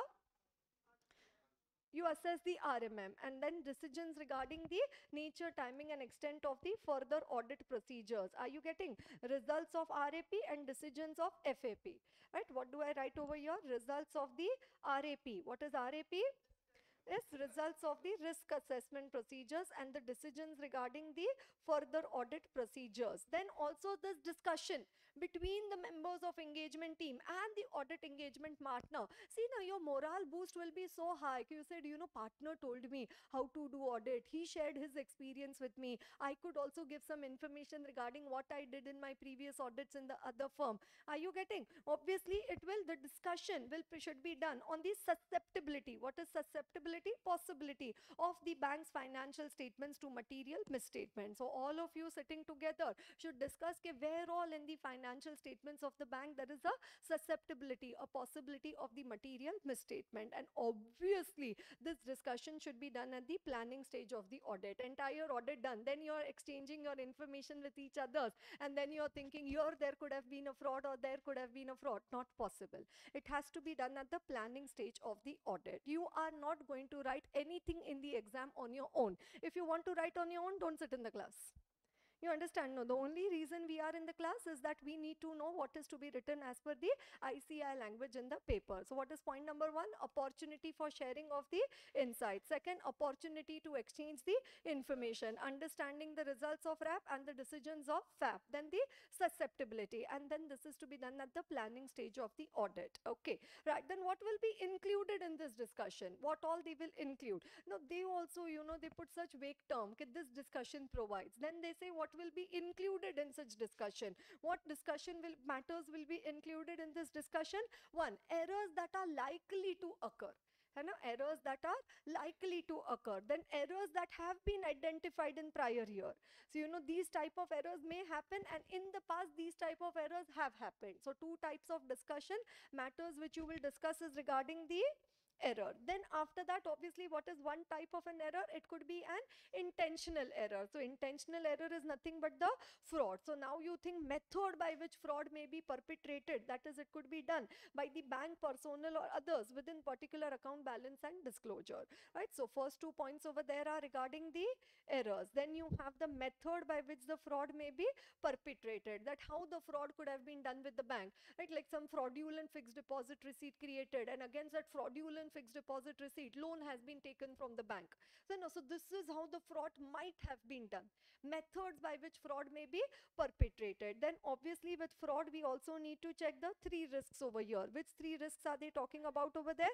Engagement risk, pervasive risk, and the specific risk. Engagement risk is nothing but your overall audit risk, right? Then pervasive risk is nothing but the risk of material misstatement at the financial statement level. And then specific risk is nothing but is your risk of material misstatement at the assertion level. Right, so engagement risk, pervasive risk, and the specific risk. Why they bring different terms? Boss is always right.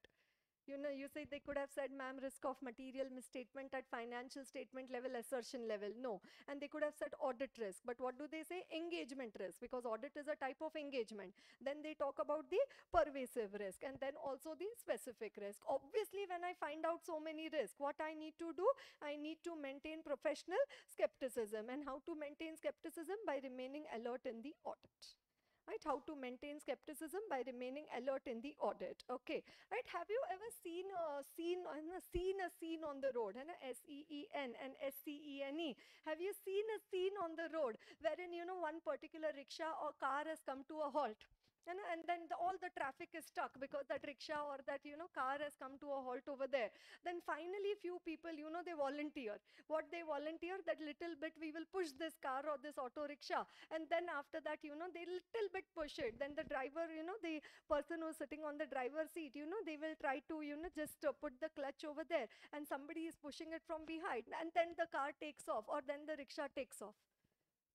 Can you bring it in front of your eyes, such type of a situation? And then so many people honking from on side, and and the traffic all jam because of it. But finally few people volunteered, they pushed the vehicle from behind, and then the vehicle took off. It went off, at least it could go till the nearest garage over there, and then the entire traffic problem over there was solved.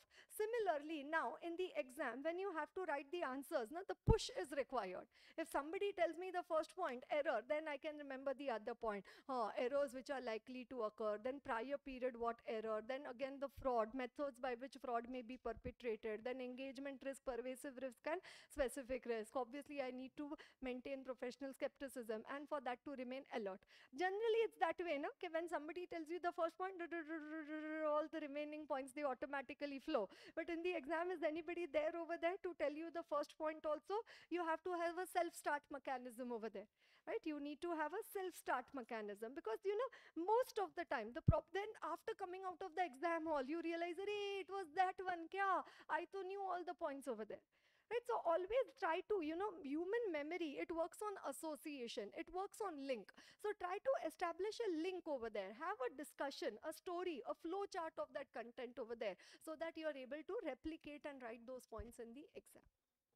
You understand that? Because nobody is going to come, your 4-5 friends are not going to come to push you in the exam hall to write the answer over there. You have to do it for yourself. Okay, right. So need to maintain professional skepticism and the need to remain alert. And then what are the advantages? Again, what does it say? You have discussed the susceptibility, right? Special emphasis should be provided to the susceptibility of the bank's financial statements to the misstatement due to the fraud. That enables again the engagement team to consider an appropriate response to the fraud risk, again including those relating to engagement risk, pervasive risk, and specific risk. Now unless and until you study, these technical terms won't come in your answer, like engagement risk, pervasive risk, and the specific risk, right? So susceptibility to fraud, response to the fraud risk, and then those including the engagement risk, pervasive risk, and the specific risk. Then now you know so much is the risk, so you know which work to give to whom, so delegate the work. So what are the advantages of the discussion? You decide whom you can give the work to. And if you think that, oh, my firm doesn't have anybody who can do the work, then what to do? Need to review the need to involve the specialist, right? Review the need to involve the specialist. Okay, right? So for this entire ETD, I want you to do the W. What is W? I want you to do the writing practice. All good for everyone? Right, now coming to the steps involved in conducting the bank audit, right? The initial considerations, then obviously identifying, assessing the RMM, then understanding the bank and its environment, understanding the bank's accounting process. So when I read these steps involved in conducting a bank audit, it reminds me of my standards on auditing. Right, it reminds me of the standards on auditing. And one very important step in conducting the bank audit is understanding the risk management process in case of the bank. Nowadays, once upon a time, there was focus on internal control. Then after that, the terminology changed to internal financial control. And internal financial controls. And the Companies Act also talks about IFC, internal financial control. Okay, internal and accounting system should be integrated. Now things have gone further beyond. Nowadays, they talk in the organization that there should be a risk management system. So is the risk management system replacing an internal control system or internal financial control? No, it is incorporating the internal controls also. And a risk management system is not replacing IFC. It is incorporating internal financial controls also. Rather, as per the SEBI, SEBI rules, SEBI Act, listed companies, top 1,000 listed companies based on market capitalization are required to constitute a risk management committee also. And that is the requirement of SEBI now. Okay, what? If you are a top 1,000 listed entity, just as a company has an audit committee. Yesterday, did we discuss section 177, audit committee? Yeah, likewise now companies, what committee they are required to have? Risk management committee. And what does a risk management committee do? Identify all the risk relating to their business, and then they have to manage that risk. Identify the risk and manage the risk. Like say, if you have your own business, are there any risk in your business? There is risk of competition, there is risk of adverse publicity, there is the risk of material management, stock management, and all of that. So there is a risk of change in government policy. So first you identify all the risk, and then obviously you have to mitigate, you have to respond to those risks, right? So here also it says in case of bank there should be a risk management process, right? When we later on see SA 315, what is SA 315? Yes, identifying and assessing the risk of material misstatement through understanding the entity and its environment. There we talk about the 5 components of the internal control system. What are the 5 components of the internal control system as per SA 315? CRISM, right? CRISM. What does CRISM stand for? Right? What does CRISM stand for? C stands for the control environment. R stands for the risk assessment. Everybody with me? Right? Risk assessment. I stands for the information system and communication, right? Information system and the communication. Next, C stands for the control activities. Oh my god. Okay, right? And then last M over there stands for the monitoring, right? The monitoring. These are the 5 components of the internal control system as per SA 315. Look at your blank faces, they are so interesting, they motivate me to teach you more and more. Okay, right? So the 5 components of the internal control system in SA 315, what are the 5 components? CRISM, है ना? Control environment, risk assessment, information system and communication, control activities, and the monitoring. Now this risk management system is very similar to CRISM. How it is very similar? Control environment is nothing but the oversight and involvement in the control process by TCWG. Then the risk assessment is nothing but the identification, measurement, and the monitoring of the risk. Then I is nothing but the reliable information system. C is the control activity, and M is the monitoring activities, right? So 5 components of internal control system SA 315, similar to the risk management system in case of the bank, right? Because who should manage the risk? Can the employees of the company manage the risk of the company? No, there should be the participation of the TCWG, the higher levels of the management, hai na? So that is oversight and involvement of the TCWG. Then obviously first what they need to do, they need to identify, then measure, and then monitor the risk. Then accordingly develop the information system, and then the control activities and the monitoring activities. Are you understanding? Retail question already asked in your exams regarding the risk management process in case of the bank, right? The risk management process in case of the bank. And ETD, oh, did we talk about ETD? Engagement team discussion, full discussion we had. Then audit strategy, audit plan, audit planning memorandum. So all these three put together is nothing but our SA 300. Then after 300, determine audit materiality, that is 320. Going concern, SA 570. Then assessing the risk of fraud including the money laundering as per SA 240. Identify, assess the RMM, risk of material misstatement due to fraud, and then again respond to the fraud risk. Right? So now identify, assess the RMM in relation to fraud, and then again respond to the fraud risk. And again you need to follow the RBI guidelines for PMLA, prevention of money laundering, and the KYC. Right? So this has also been asked as a retail question in your exams, right? Assessing the risk of fraud including the money laundering. So how do you assess the risk as per SA 240? Right? How do you assess the risk as per SA 240? Then assess risk, risk associated with outsourcing, then response to assess risk. Then the Basel III framework. What is Basel III framework? Right? What does it talk about? Why is that called Basel? Because Basel is the place where this framework has been decided upon. Right? So one, if you are an Indian bank, you are regulated by RBI. If you are an Indian bank, you are regulated by RBI. But all banks across the world, have to follow this Basel III framework. Why? Because it is an international banking regulation. It is an international banking regulation which has been constituted by the Basel Committee on the Banking Supervision. It's a global regulatory framework. It is a global regulatory framework, and it talks about the requirement, and mainly it talks about the regulatory capital, right? It gives the definition of the regulatory capital. Do you know something in case of bank called as the Tier 1 capital and Tier 2 capital? Right, so that's the regulatory capital for the bank. Right, so Basel III is a global regulatory framework for the bank, and then the reliance on the review or the other reports. Right, when the SCA, who is SCA?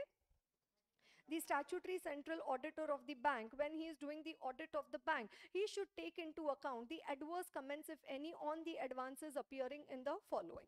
So statutory central auditor, he should take into consideration the adverse comments in the reports of any of the following. Which reports he should take into consideration? Previous audit report, internal inspection report, RBI inspection report, concurrent internal audit report, report on verification of the security, any other internal reports, or management charge handling over report.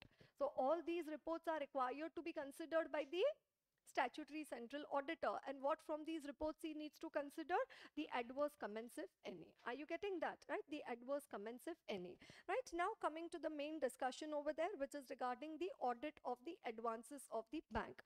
Right, so advances of the bank, there are two types. One, the funded and the non-funded. What is funded? Which involves the actual transfer of the fund, and non-funded, which do not involve any transfer. Right, so what are the examples of the funded? Term loan, cash credit, OD, demand loan, bills purchased discounted, participation on risk sharing basis, and the interest bearing staff loan, whichever involves the actual transfer of the fund, that bank has to pay the money to the customer, that is a funded. And where bank only gives a guarantee, which is like a contingent liability, that is the non-funded advances, which do not involve the actual transfer of the funds, like letter of credit, bank guarantee, etc.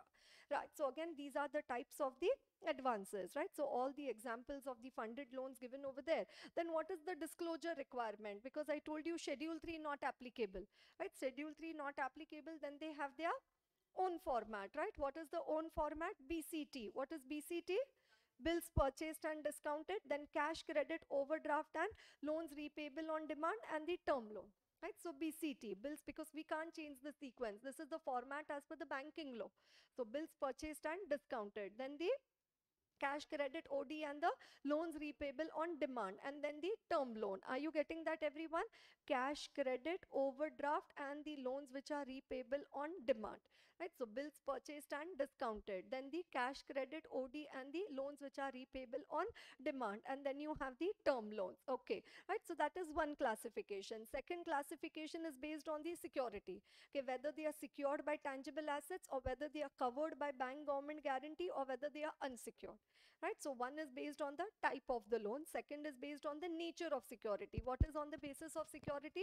Secured by tangible assets, then covered by bank government guarantee, and third is the unsecured. Then third classification over there is what? Advances in India and advances outside India. In India, what are the advances? To the primary priority sector. Which is the priority sector? Education, housing. Right, so education, housing, those are the priority sectors. Then the advances in India given to the public sector, advances given to other banks, and also the others. So advances in India, and also the advances outside India, due from bank, due from others. In that, bills purchase discounted. Syndicated loan is again nothing but a consortium loan. Right, and then you have the others. Right, again a very important discussion. You may not get it right now, okay, why we need to know this, but again, when the MCQs also come in the exam, you need to know it. Right, so what is the first category for the advances? BCT.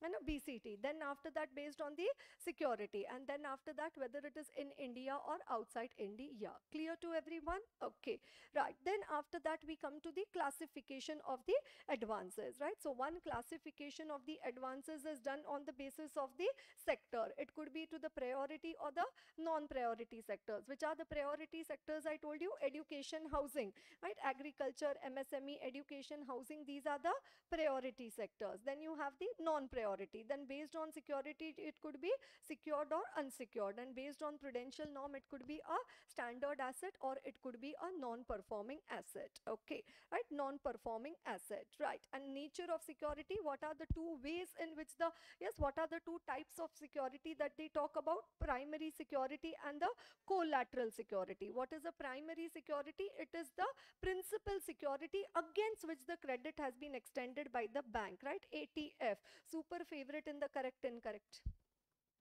Right, what do? Yesterday I told you, na, they take the name of one and they write the definition of other. They take the name of one. So they take the name of collateral security, refers to the security offered by the bank against which the credit has been extended by the bank. So you say incorrect. That is not collateral security, that is the primary security or the principal security. Are you understanding? Primary security. So I tell bank, I want a loan. Bank says what security? So I tell that, against this particular jewelry, you give me the loan. So what is this? This is the primary security against which the credit has been extended by the bank. Bank says, but what if the value of the gold reduces or so? We want an additional security. So I also give an FD as a security to the bank. So that's a collateral. That's an additional security given to the bank, right? Additional security obviously can be in the form of tangible, intangible, or the movable or immovable asset, right? So what is primary security? The security against which the credit has been extended by the bank. And what is collateral? It is the additional security, right? It is the extra security, additional, right? And security, what are the common types of security? Again, a question asked in the exams.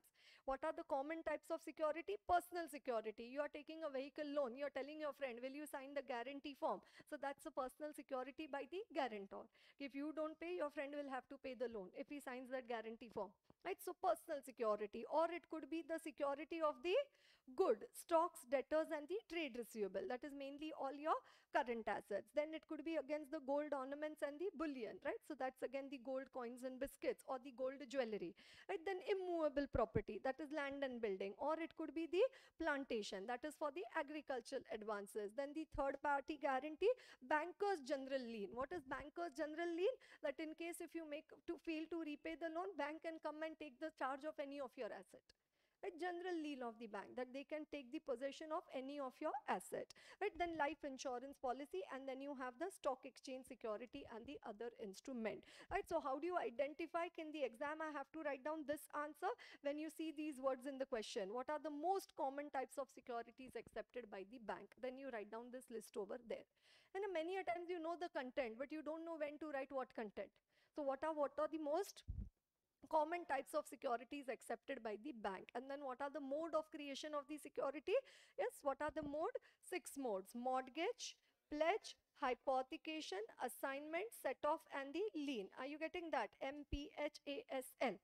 है ना? What is it? Mortgage, pledge, hypothecation, assignment, set off, and the lien, right? So mortgage could be of two types. What is two types? Registered mortgage and the equitable mortgage. Registered mortgage, again, which is given effect to by a registered instrument, and equitable mortgage, which is mere delivery of the title deed, right? So I just, in case if I'm taking a loan against a building and the bank gets that building registered in their name, then that's a registered mortgage. And if I just tell that bank, these are the original property documents of the building, keep them with you till the time I don't repay the loan, then that's only an equitable mortgage. Are you getting? One, if I take a loan against a building and as a security, the bank gets that building registered in their name, that as a mortgage, right? There is a registered mortgage created. So with any bank, many a times they have an MGC also. What is MGC? Mortgage Guarantee Company. Right? They create an MGC, Mortgage Guarantee Company. So wherein the mortgage deed is entered into, and bank is right now the lawful owner of the property till the time I don't repay the loan.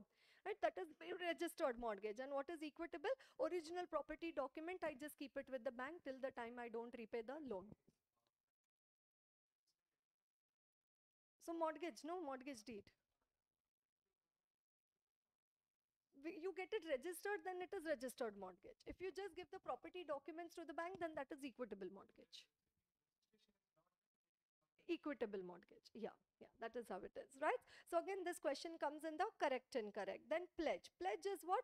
Bailment or the delivery of the goods by the borrower to the lending bank. So now the property is in the possession of the bank. So mainly the gold, or mainly say the loan taken against the stock exchange security, right? So where the possession of the goods is in the name of the bank, right? So you give the possession of the goods to the bank, right? So, but what did I say? Inventory. Can you give the inventory to the bank?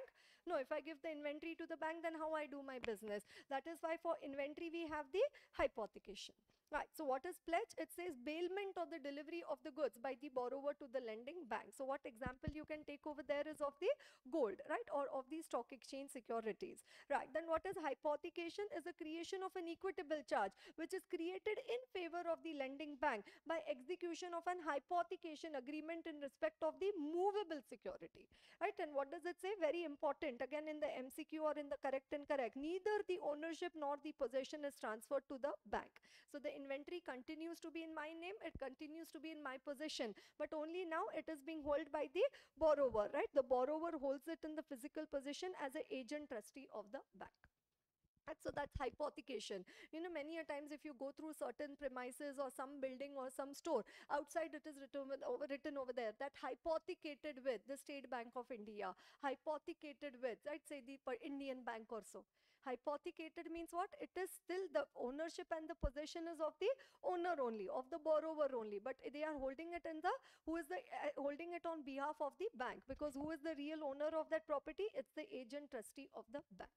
Right, so because bank has the right to exercise has the right to liquidate that particular asset, right? Bank has the right to liquidate that particular asset, right? So that's the hypothecation. What you have to remember for hypothecation, neither the ownership nor the possession is transferred. In case of pledge, is the possession transferred to the bank?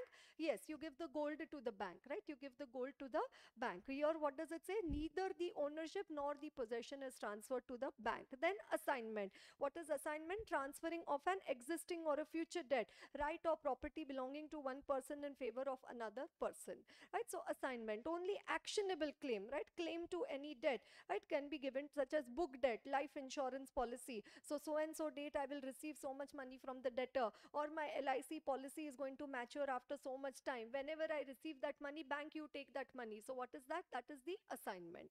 So assignment, what you remember? Assignment can be done of the debtors, or it could be done of the LIC policies, right? Hypothecation is generally done of the inventory, right? Hypothecation is done of the inventory. Assignment is done of the debtors or the LIC policy. Assignment. And what is set off? Adjust the debit balance in the debtor's account against any credit balance lying in another account of that debtor, right? So in case if I have a deposit with the bank and I've also taken a loan from the bank, can the bank adjust both of these against each other? Yes. So that's the set off. And lien is a general, right? The legal charge with the consent of the owner to liquidate the asset, to dispose or liquidate the asset to recover the money, right? So what are the mode of creation of the security? Tell me once again. Mortgage, pledge, hypothecation, assignment, set off, and the lien, right? Assignment, set off, and the lien. Mortgage generally for the immovable property. Pledges where the possession, right, is transferred to the bank. Yes, hypothecation, neither the possession nor the ownership is transferred to the bank, right? Then assignment is for the book debts and the LIC, right? Assignment is for the book debts and the LIC, right? Then what is the set off? Adjusting a debit balance against a credit balance. And then lien to asset, to dispose and liquidate any asset and recover the money. Okay, right. Then you have the classification of advances as per the RBI prudential norm, right? So now here we'll quickly see regarding when does an asset of a bank become a non-performing asset. Are you all with me? Right? How many of you are not with me? Then whom are you with? And you're not supposed to be with anybody nowadays. Only with me you are allowed to be. Right? Pay attention, everyone. Right? No, whenever there is a no, I'm not paying attention, I'm drowsy. Not allowed. No empathy, no sympathy for CA student. All we will celebrate only on the day when you clear and when you become come into CA final and clear CA final. Till that time, ma'am, I am tired, I'm not able to focus, I'm not able to understand. These words only should not be there in your dictionary. These sentences only not allowed in your mind. Time ही नहीं है boss. If we give time to these sentences, when we will clear the exam, when we will prepare for the exam. So just, you not allowed, not allowed. You have to tell these thoughts. But no, you have to, not entertain them. You don't have to be very hospitable. Oh yeah, I understand. You're not able, too much for you. If you tell like this, it will come and sit on your head and make you more, not, what do you say, capable of doing things. If you throw it away, you'll keep on getting stronger and stronger. Okay, right? So when does an asset of a bank become a non-performing asset? One, it says in case of any credit facility, if it is overdue for more than 90 days. right? Any credit facility of the bank, if it is overdue for more than 90 days, then it becomes an NPA. Then CC overdraft, when does that become an NPA? Two reasons. One, what does it say? When it has exceeded the sanction limit, right? When it has exceeded the sanctioned limit, or there are no credits continuous. Three reasons actually. Second reason is what? No credits continuously for 90 days, right? No credits continuously for 90 days, or the credits cover, the credits during the period are not enough to cover the debits, right? The credits are not enough even to cover the interest debited during the period. Right, so what means, how much is the interest charge in your account? 20 lakh during the period. And how much credits have you done in your account? Only 10 lakhs. So even the debit credits which you have done in your account are not even enough to cover the interest which has been charged during the period. Again, in that case, it becomes an NPA, right? The credits during the period are not enough to cover even the interest debited during the period, right? The interest debited during the period. So this is when a CC overdraft becomes an NPA. When does a CC overdraft become an NPA? One, when there are no credits continuously for 90 days, or if it has exceeded the sanction limit, or what does it say? The credits are not enough even to cover the debits which have been charged during the period, the interest charged during the period, right? We'll see a question on that one. And the last one over there is the agricultural advances, right? When do the agricultural advances of the bank become an NPA? For that, you have to check whether it is a short duration crop or whether it is a long duration crop, right? Short duration crop if it is overdue for more than 2 crop seasons, and long duration crop if it is overdue for more than 1 crop season, right? If it is overdue for more than 1 crop season, right? So this is the total thumb rule for when does an asset of a bank become a non-performing asset. We'll come to that. Okay, right? So NPA, when does an asset of a bank become a non-performing asset? What does it say? Any credit facility if it is overdue for more than 90 days, CC overdraft exceeds the sanction limit, no credits continuously or not enough, right? And agricultural advances, we have the short duration crops, that long duration crop. Then once an asset of a bank becomes an NPA, it comes and sits into the substandard category. So NPA up to 12 months. It is in which category? Substandard. NPA up to 12 months, right? How many mistakes you'll do? Right? Be careful, be attentive, think before you say. Right? Your reflex actions have to improve. Otherwise, it will create a lot of trouble in the exam. Knowing the concept, you'll miss out on the marks. Right? So be careful. First think, then say. Don't say and then think. Okay. Right. So substandard, what does it say? Yes, which is an NPA up to 12 months, right? So once it becomes an NPA, it comes and sits into the substandard category. How long does it sit into the substandard category? 12 months. After 12 months, it goes and sits into the doubtful category. So NPA for more than 12 months. Now it comes into the doubtful asset. Okay. Is there a provision for jumping from standard to substandard? Yes. Is there a provision from coming from substandard to doubtful? Yes. Is there a provision for coming from doubtful to loss? No. There is no provision. Let me say, okay, right, from doubtful to loss, is there a jumping provision over there? No. Loss asset, when can a asset be identified as a loss asset? It says when it has been identified by the bank, or it has been identified by the RBI, or it has been identified by the internal auditors, or it has been identified by the statutory auditors. Then an asset could be recognized as a loss asset, right? Or it is of small or uncollectible value. And a small value, total amount of loan was 10 lakh. Out of that, the borrower has paid 9,99,500. Now, 500 rupees doesn't make sense to follow up also. It's like discount given at the time of final payment. It doesn't make sense, that he will not pay, to follow up for that 500 also. So small or uncollectible value. Are you getting that? That is when an asset is identified as a loss asset. Are you getting? Right? Standard, substandard, doubtful and loss. What is there under the substandard? NPA up to 12 months, more than 12 months, and loss has to be identified by. right? Loss has to be identified by. Okay. Now, in the standard assets, you have this one more type of assets over there called as the SMA. What is SMA? Special mention account. So you have in standard, you have two classifications over there. What are the two classification? Standard and the SMA. Okay, standard one which is regular, and second is the SMA, the special mention account, right? What does it say? SMA 0. What is SMA 0? Which account shows the stress signal. It is showing some stress signal. Like, it is because SMA 1 is showing as SMA 1 is overdue between 31 to 60 days. So probably, though they have not given it over there, it could be 1 to 30 days. Though they have not given it, don't write it on your own. But internally, we can keep it like that in our mind. It just, like today was the due date and today the borrower did not pay. So you immediately can't panic. But then, yeah, that shows some stress signal over there. Right? Then second one, SMA 1, 31 to 60 days. And SMA 2, 61 to 90 days. And then obviously you are welcome into the NPA category after that.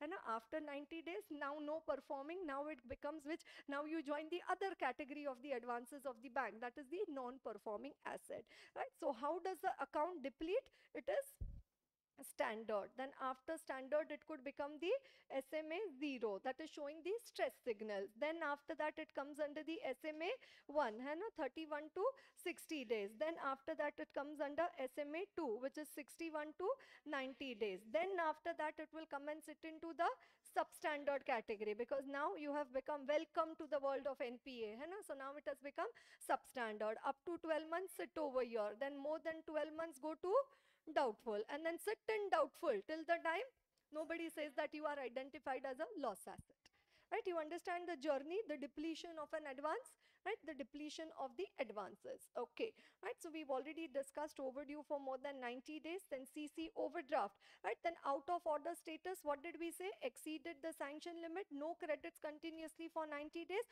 or credits are not enough even to cover the interest debited during the period, then it is again treated as an out of order status. Are you getting that? Okay, right. Then what does it say? Any credit facility which is overdue then provision for NPA, again very important, again a question asked in your exams regarding the NPA, right? The provisioning for the NPA, right? So substandard asset, how much provision is required? 15%.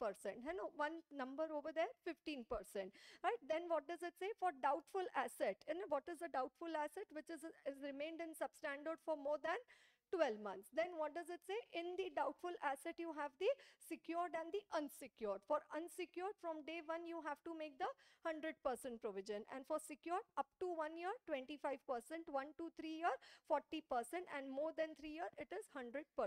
So that's why they say, no need to transfer it into loss asset. Let it continue to sit into doubtful, because anyways, more than 3 year, we are doing 100% provision even for secured portion, right? And then loss asset, obviously loss has to be identified by the bank, internal, external auditors, RBI, and that is 100%, right? That is 100%, right? So now what are the provisioning percentages we have over there? Substandard, 15%. For doubtful, you need to check whether it is secured or unsecured. Then up to 1 year, 1 to 3 year, and more than 3 year, right? 25, 40, and 100. And here it is always 100, 100, and 100. And for loss asset, it is always the 100% provision, right? It is always the 100% provision. Okay. Now, say the borrower to whom you've given the loan, his business is flourishing, it is blooming. Okay, but he is not repaying the loan of the bank, right? It is overdue for more than 90 days. Will you treat it as an NPA? You say, he has got so much money, ma'am, he has so much money, business is doing so well, he has the money, not that my borrower doesn't have the money, but he is not repaying the installment of the bank. Will the bank treat it as an NPA? Yes, because NPA classification is based on record of recovery. Availability of security or the net worth of the borrower is not to be taken into account. What is the use to the bank of his money unless and until he doesn't pay the installment to the bank? Yeah, but that is a lender of last resort, no? But preferably, obviously, have we given a loan to fight and recover? No. Basically, he has to pay the EMI to the bank, no? Do you understand? So it is based on record of recovery. Doesn't matter what security is given me. Doesn't matter that he has taken a loan of 10 lakh and given a security of 100 lakh to the bank. So what? If it is overdue for more than 90 days, we will treat it as an NPA. Are you getting that? Okay. Say a particular individual has taken 3 loans from the bank, one personal loan, one CC overdraft, right, and one term loan. Right, one term loan has been taken from the bank, and say out of that, one has been overdue for more than 90 days. One of, say, personal loan is overdue for more than 90 days. That is why it has been classified as an NPA. Will the other two be also classified as an NPA? Yes, NPA classification to be borrower wise and not facility wise. Even though there is no CC overdraft which is overdue, even though term loan he is paying on time, still, what is the rule? Today you are not paying one, tomorrow you will stop paying the others also. So, conservative basis, NPA classification to be done borrower wise and not facility wise. Are you understanding? One credit facility extended to the borrower becomes an NPA. All credit facilities extended to that borrower become an NPA. Are you all listening to me? NPA classification to be done borrower wise and not facility wise. Okay. Right. Then accounts regularized near about the balance sheet date. That means what? Full year not repaying the loan on time. And May, June, July, August, September, October, November, December, January, February, always delay, always not repaying the loan. All of a sudden come the month of March and paid regularly. All of a sudden say, yeah, bank due date today. That is why I came to repay the loan today. So now, see, one, it might be a coincidence that in the month of March only he got the money. That is why he started repaying. But another possibility that just because it was the month of March, bank put so much pressure. Or we have to show profit. Please repay loan. Please repay loan. That is why the borrower somehow managed to repay the loan. Or many a time what bank do? They give a fresh loan to the borrower to repay the existing loan. They give a fresh loan to repay the existing loan. And then come the month of April and same old story. Come the month of April and same old story. Again, not repaying on time. So basically, when you are checking accounts which are regularized near about the balance sheet date, you have to check whether there is any inherent weakness on the basis of the data available. It should be deemed as an NPA. So ignore the regular payment which is done in the month of March and still continue to classify the account as an NPA. When do you continue to classify the account as an NPA? When there is the inherent weakness on the basis of the data available. And now when you listen to any motivation video, any YouTube and a motivation video, you are like so charged. Yeah, from tomorrow I'll get up, first do exercise in the morning, eat healthy food, no junk food, study for 12 hours and everything. And all that 1 or 2 days you do. After that third day, tomorrow, like that. You understand that? No. So inherent weakness on the basis of the data available, the account shall be deemed to be an NPA. Are you listening to me? You have to remember these words over there. What words? Inherent weakness. Then the account shall be deemed to be an NPA and deemed to be an NPA. Okay. Now, bank has given a loan to a borrower. Who has given the guarantee for the loan? Central government, right? Bank has given a loan to a borrower. Who has given the guarantee for that loan? Central government has given the guarantee to the bank. Okay. And now the loan is overdue for more than 90 days, right? Is the loan required to be classified as an NPA? Right? Is the, because who has given the guarantee? Central government has given the guarantee. So what does it say? No need to classify the account as an NPA till the time the central government guarantee has not been repudiated when invoked, and it does not repudiate when invoked. What is repudiate when invoked? Cancelled when presented. Okay, you present it to central government, you had given my guarantee, now pay. Banks, government says forget. So now it is cancelled. So if it is not presented, it is not cancelled, then the bank, are they required to classify central government guaranteed advances as NPA? No, central government guaranteed advances need not be classified as an NPA provided the guarantee has not been repudiated when invoked. However, this does not apply to the state government guaranteed advances. State government guaranteed advances have to be treated as an NPA in the normal course. This applies only to the central government guaranteed advances. Are you getting that? Okay. Then advances under consortium. What is consortium? More than one bank is coming together and giving the loan. Okay. So now say there are two banks, co-bank A and co-bank B. And say two banks have come together and given a loan. There is co-bank A and co-bank B, and there is a borrower. right? Obviously, if the borrower pays the money to both the bank, then both the bank don't need to classify the account as an NPA.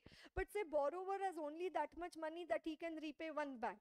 So he is repaying only one bank and the borrower is not repaying the other bank. Should the other bank treat it as an NPA? And obviously the borrower has to pay to both the bank, but he is paying only one bank. He is not paying the installment to the other bank. Should the other bank treat it as an NPA? Yes, but you say the other bank is receiving. Still, will you treat it as an NPA? Yes. Why? Because NPA classification is based on the individual record of the recovery. Other bank is getting the money. Are you getting the money? No, no. So you treat it as an NPA. Because NPA classification is based on the individual record of the recovery. Your friend has got an exemption. Why are you getting so happy? You understand that? No, because NPA classification is based on the individual record of the recovery. Okay. Or there could be another arrangement. Okay, borrower says, oh, I don't want to pay the installment to two banks. I will give it to one bank and that one bank has to give the share to the other bank. So borrower says, I will pay the installment to of both the banks to one bank. I will pay the installment of both the banks to one bank and then this one bank has to give the share to the other bank. You understand? Like this example, say borrower had to pay installment of 50 lakh. He was giving 25 to bank A and he was supposed to give 25 to bank B. That was one. Now borrower has to pay 50 lakh, but what he says, I will pay the entire 50 lakh to bank A and then bank A should give the 25 lakh to bank B. Are you understanding the two options over there? Right. So, but now what happens? Did the borrower pay to the lead bank? Yes. But did the lead bank give the share to the co-bank? No. So, should the co-bank treat it as an NPA? Did the borrower pay the money to the lead bank? Yes. Did the lead bank give the share to the co-bank? No. So, should the co-bank treat it as an NPA? Yes. Why? But borrower has paid. But obviously the lead bank has not given the share to the co-bank. So again, the co-bank needs to treat it as an NPA. If you don't get your share from the lead bank, you need to treat it as an NPA, right? So those are the 2 points regarding the consortium, right? Those are the 2 points regarding the consortium. So I already told you about the lead bank. Next one, accounts where there is an erosion in the value of the security.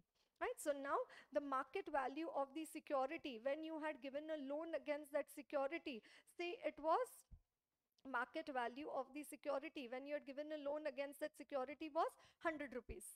Now say the market value of the security has become 40%. So is there more than 50% erosion in the value of security? Is there more than 50% erosion in the value of the security? What do the prudential norms say? Straight away, straight away, the account is to be classified as a, right? Straight away, the account is to be classified as a doubtful asset. Straight away, no substandard, nothing. It says straight away to be classified as doubtful asset. And say the value of the security became 3 rupees. So now is there more than 90% erosion? Now, is there more than 90% erosion in the value of the security? It says straight away to be classified as the loss asset. Straight away to be classified as the loss asset. A question asked in your exams, accounts where there is an erosion in the value of the security. So what does it say? More than 50% erosion, no substandard, nothing. Directly go to doubtful. And more than 90% erosion. Okay, market value of security was 100. Example, now it came down to 3 rupees. So what does it say? Straight away to be classified as the loss assets.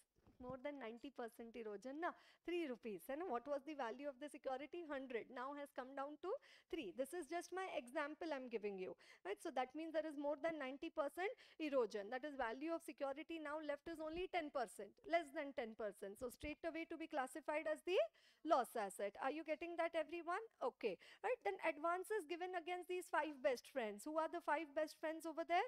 Term deposits and FD or the NSCs, that is the National Savings Certificate, or the IVP, KVP, Indira Vikas Patra, Kisan Vikas Patra, and the life policies.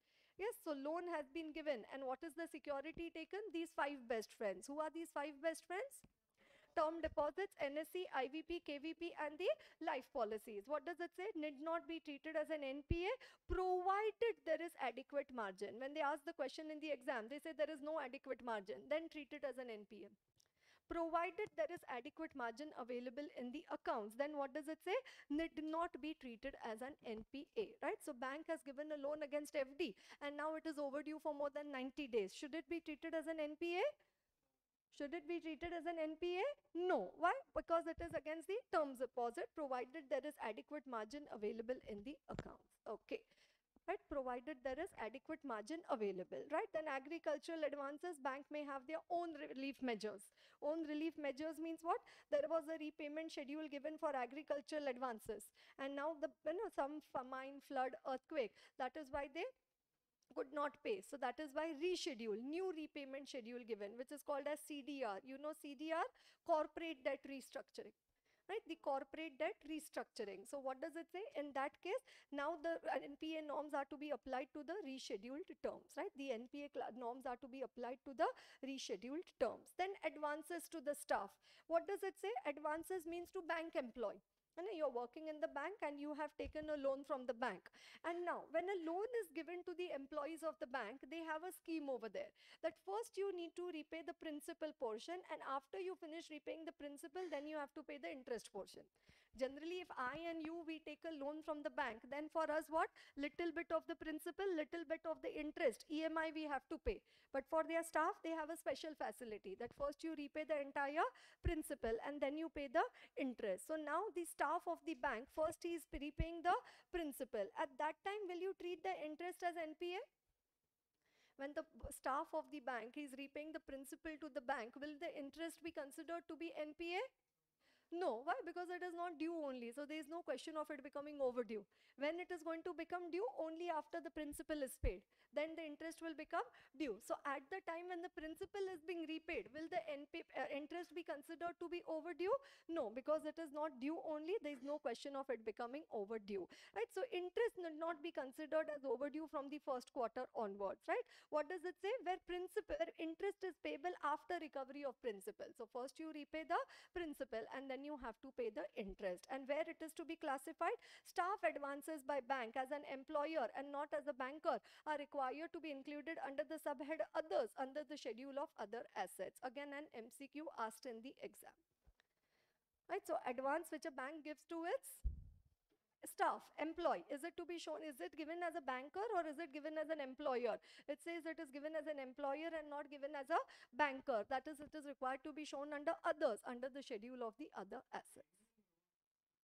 Any loan for the matter means? No, it depends on the policy of the bank, that what type of loans, is as per the bank policy, which is benefit they are giving to the employees, only those loans. Right, not any loan over there. Again, you need to look into, because a person, an employee of the bank, otherwise he'll take so many loans from the bank. So you need to check which are the advantage where you get when you're an employee of the bank for which type of loan. So only those loans.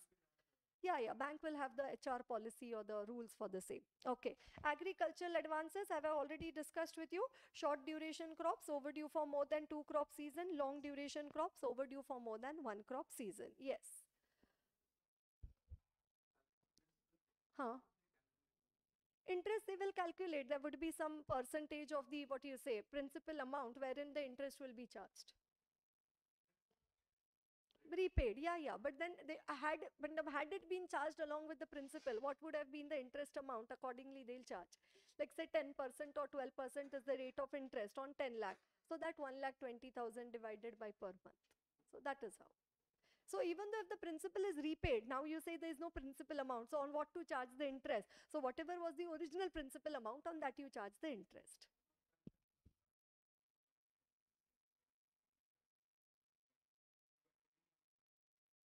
Does not give the share to the core bank, then core bank will treat it as an NPA. The customer, no, receivable has to be treated as an NPA. Yeah, because you did not get your share from the lead bank. Okay, right?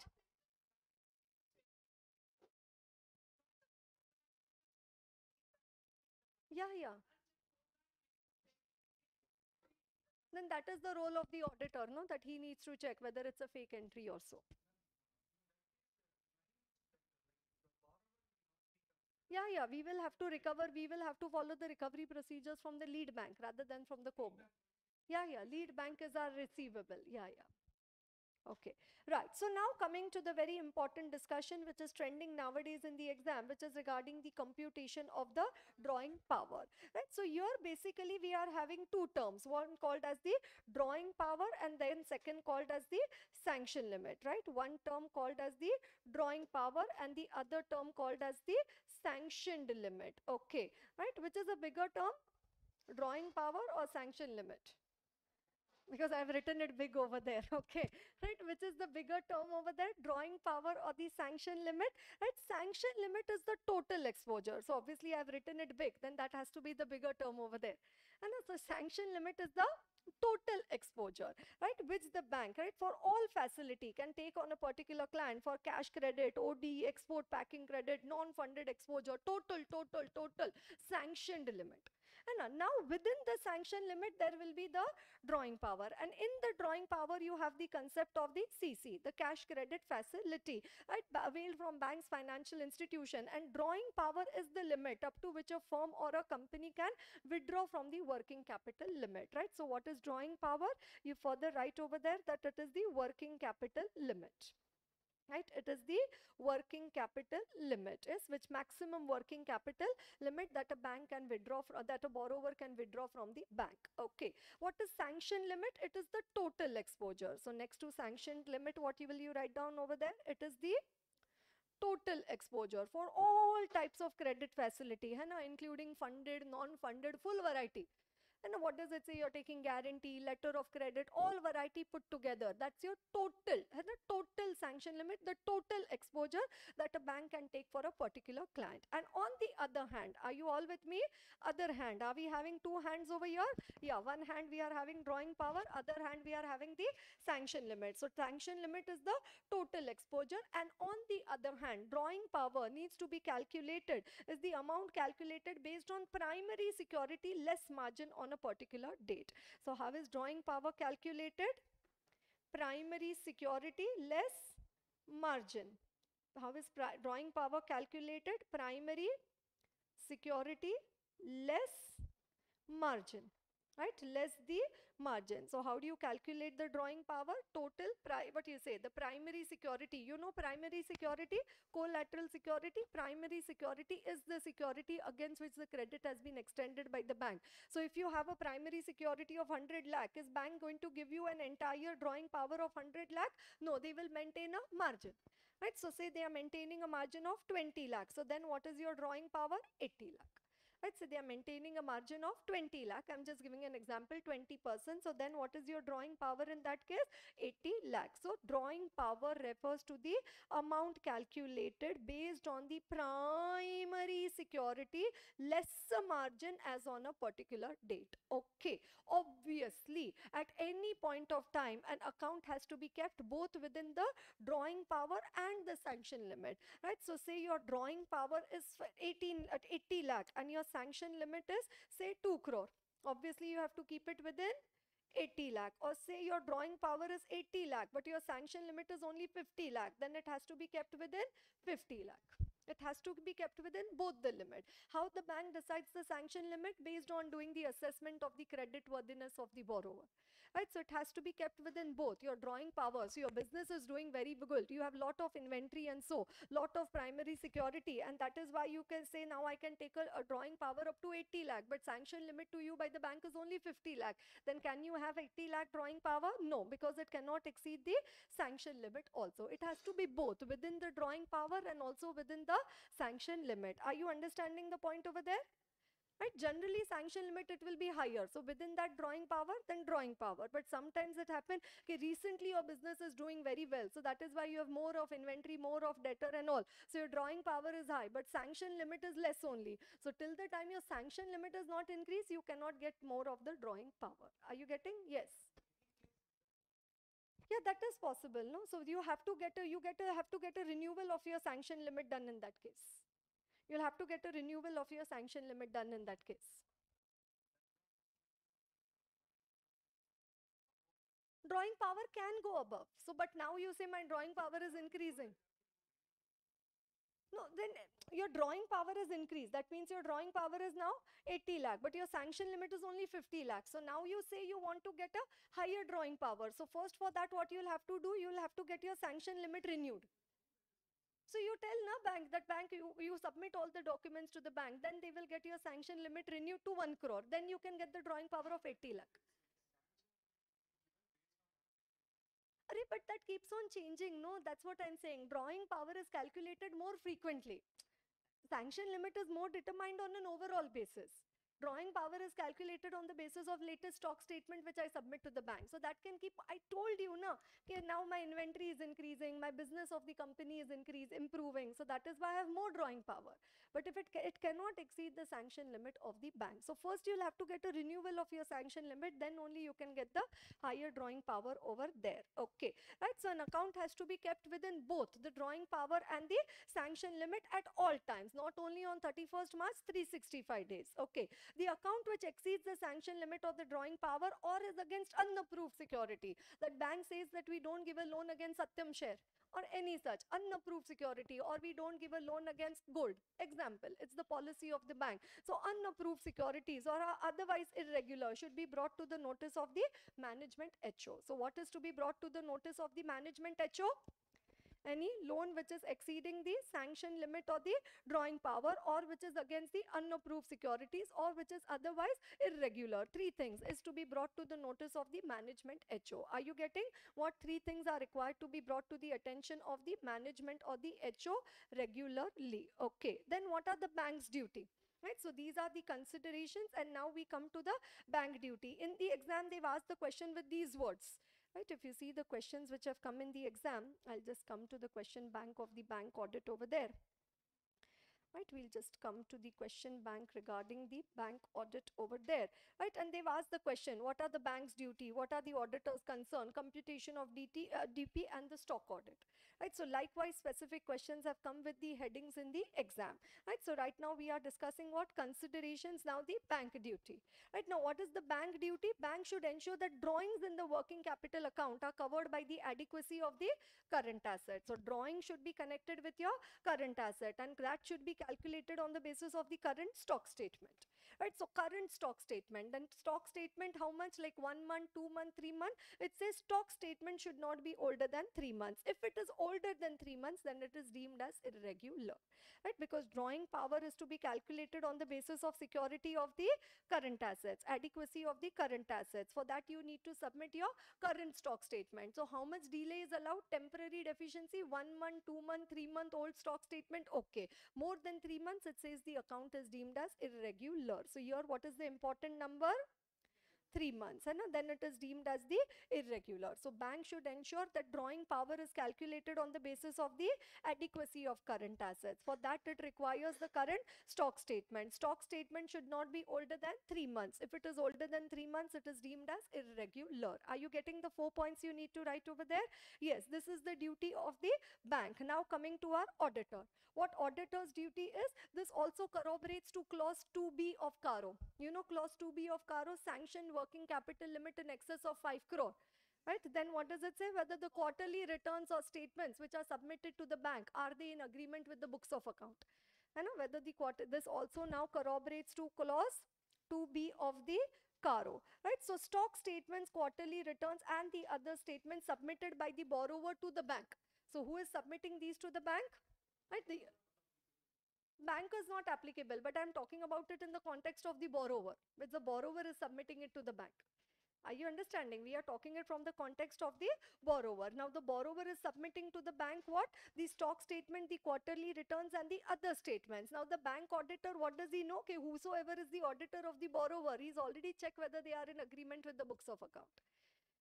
Whosoever is the auditor of the borrower, he has checked whether they are in agreement with the books of account. Okay, right, so stock statements, quarterly returns and the other statements submitted by the borrower to the bank should be scrutinized in detail. So auditor, what you need to check? Stock statements, quarterly returns and the other statements submitted by the borrower to the bank, the auditor needs to check. Also, auditor, what you need to check? The audited annual report, right, submitted by the borrower should be scrutinized. Then the monthly stock statement of the month for which the audited accounts are prepared and submitted should be compared, and the reason for deviation should be ascertained, right? So what are the three things auditor needs to check? One, the stock statement, quarterly returns, or the other statement. Second, the audited annual report. And third, the monthly stock statement of the month for which the audited accounts are prepared should be compared and submitted should be compared, and the reasons for deviation should be ascertained. Right? Compared with what? The actual drawing power of the borrower.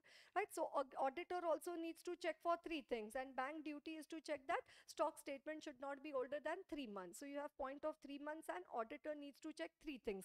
In the first point also there are 3 points. What are the 3 points? Stock statements, quarterly returns, or other statement. In the second point there are three words, audited annual account, and in the third point there are three words, monthly stock statement. Are you getting? 3 months. Then for auditor it is 3 points. In 3 points, first point there are three words again over there, quarterly return, stock statement, other statement. Second, audited annual accounts, and then the monthly stock statement. Okay, right. Then computation of DP, that how drawing power is to be calculated. It says as per the BOD guideline. Again they ask in the MCQ that drawing power is to be calculated as per RBI guideline. No, it is to be decided by the board of directors of the bank. They need to design a guideline for how the drawing power is to be calculated. It needs to be ensured that drawing power is calculated as per the guidelines formulated by the board of directors of the respective bank and agreed upon by the concerned statutory auditors. And special consideration should be given to the proper reporting of the sundry creditors for the purpose of calculating the drawing power. Right? So what needs to be given special consideration? Reporting of the sundry creditor. Creditor means what? The payables of the borrower. Right? Why? Because a borrower will try to show the more of the payables or less of the payable. A borrower who's submitting the details of his payables, will he try to show more payables or more payables? Right? He'll try to show the he'll try to show the less payables, right, so that he gets the higher drawing power from the bank. Right, so you need to check whether he has done the reporting of all the sundry creditors. Right, so what is the important point in the computation of DP? BOD and the sundry creditors, and a BOD and the sundry creditors. Right, so it should be as per the BOD guideline and proper reporting of the sundry creditors for the purpose of calculating the drawing power. And then what does it say? In case if you've taken a funded exposure of the bank of more than 5 crore, then stock audit should be carried out by the bank for all the accounts. Right, so stock audit is required when you've taken a funded exposure from the bank of more than 5 crore. Right, auditors can also advise for stock audit in any other cases. So 5 crore and above, it is compulsory. Other cases, auditor can advise. Right, other cases auditor can advise. Then branch auditor, he has to obtain the report from the lead bank. Right, the branch bank auditors, the stock audit report they have to obtain from the lead bank, and the report submitted by the stock auditor should be reviewed during the course of audit, and special focus should be given to any comments made by stock auditors, mainly regarding the valuation of security and the calculation of the drawing power.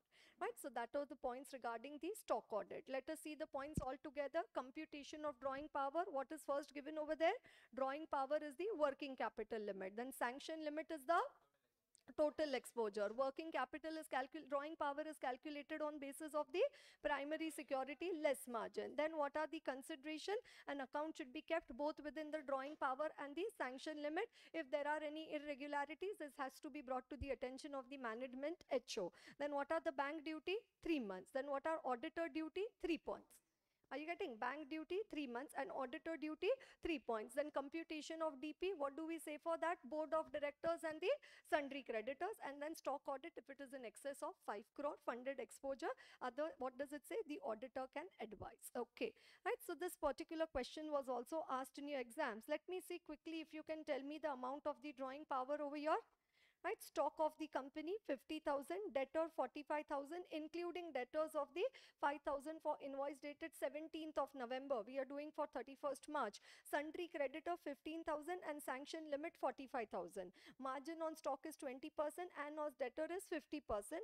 And as per the BOD guideline, debtor older than 3 months are ineligible for calculation of DP. Right, so compute the DP. Right, how do you compute the DP? Debtor older than 3 months. Now this debtor, when was the invoice? 17 November. So December, January, February, March. It's older than 3 months. So that is why 45,000 minus 5,000. So debtor we will consider of 40,000. For stock, how much of the margin is to be kept? 20%. So that means what is the value of stock we will consider? Only 40,000. Because 20% margin, so 40,000. Debtor, how much margin is to be kept? 50%. So 40,000, because 5,000 debtor, so we are not counting only. Why? Because it is ineligible as per the guideline. Right? So how much is the value of the debtor? Right? 20,000. So how much it is coming to? 60,000. Right? That is the 60,000. What is the sanction limit? 45,000, right? What is the sanction limit over there? 45,000. So an account, it has to be within both the drawing power as well as the sanction limit, right? So how much it is going to be in this case? 45,000. Are you getting that? It has to be the 45,000. You get know how much is the CC overdraft? Yeah. What if the sanction limit is 50,000? Then also 50,000 only, no? How much is the drawing power? 40 plus 60. Okay, right. Anyways, right. So now let's come to the other points, because we are yet to see a few other points. Everybody, did you get these points over here? I think this is one of the area where you are scared of in the chapter of bank audit. Right? Is it covered? Have we done it properly so far? Right. Anyways, we have a few other points over there, like evaluation of internal control. So let us see the points now regarding the internal controls over there. Right? So now, please keep it in your mind. I'm writing over here some general guidelines. Pay attention, everyone. Right? So bank, there should be internal controls. One at the time when they are giving the loan, and one after they've given the loan. Are you getting? When I'm giving the loan, should there be some controls at the bank? Yes. And after they've given the loan also, now can they relax, or that time also there should be some internal control? That time also there should be some internal control. So one, I could call it as loan disbursement. Disbursement means what? Till the time the loan is given, and then after the loan has been given, you do the loan supervision till the time you don't recover every single rupee of your loan. So loan disbursement and loan supervision. So a borrower is applying to the bank for loan of 5 crore. First, what bank will do? It will do the assessment of the, yes, the bank will first do the assessment of the credit worthiness of the borrower. What will bank first do? It will do the assessment of the credit worthiness of the borrower. You also need to check the loan documents. You also need to check whether the loan has been properly sanctioned. Then you also need to check the security which has been offered to the bank, the security offered. Then if the security is required to be registered in the bank's name, whether the security has been registered in the bank's name. This is all the point till the time the loan is been given by the bank to the borrower, that they will do the assessment of the credit worthiness. You also need to check the loan file, whether all documents are collected from the borrower. The moment you go to the bank for a loan, bank gives you a list, bring all these documents and then come. And so loan document, when you do the bank audit also, what you check over there? Loan files of different borrowers. Right? Then what does it say? Whether the loan has been properly sanctioned. Has it exceeded the sanction limit? Then security offered, and also whether it has been registered. Then after the loan is given, so after 2 months of effort and all that, finally you get the loan of 5 crore from the bank. Now what you have to do? You have to do the regular repayment of the loan. So what will bank review? The operation of the account. Are they receiving the EMI of the loan on time? Are they receiving the EMI? Based on that, they will decide on the valuation of the advance, or they will also check for the asset classification, that whether it is standard or whether it has become the NPA, or whether it has become the NPA. Then bank will also check for the market value of the security, because we said now, if there is erosion of more than 50% or 90%, right, market value of the security. Then also, if the stock statement is to be submitted to the bank, check whether periodically or regularly the stock statements have been submitted to the bank. So are you getting the variety of points you need to write in your answer? One, till the time the loan is sanctioned, given, loan disbursement, and after the loan is given, the loan supervision. Are you understanding? Evaluation of internal control, question asked in your exams regarding the loan. This is the evaluation of the internal controls over the advances, right? So evaluation of the internal controls. So first few set of points I told you are regarding the loan disbursement, and then after that you have the points regarding the loan supervision. Okay, right. Then the audit procedures, again ATF question, super favorite question of ICAI.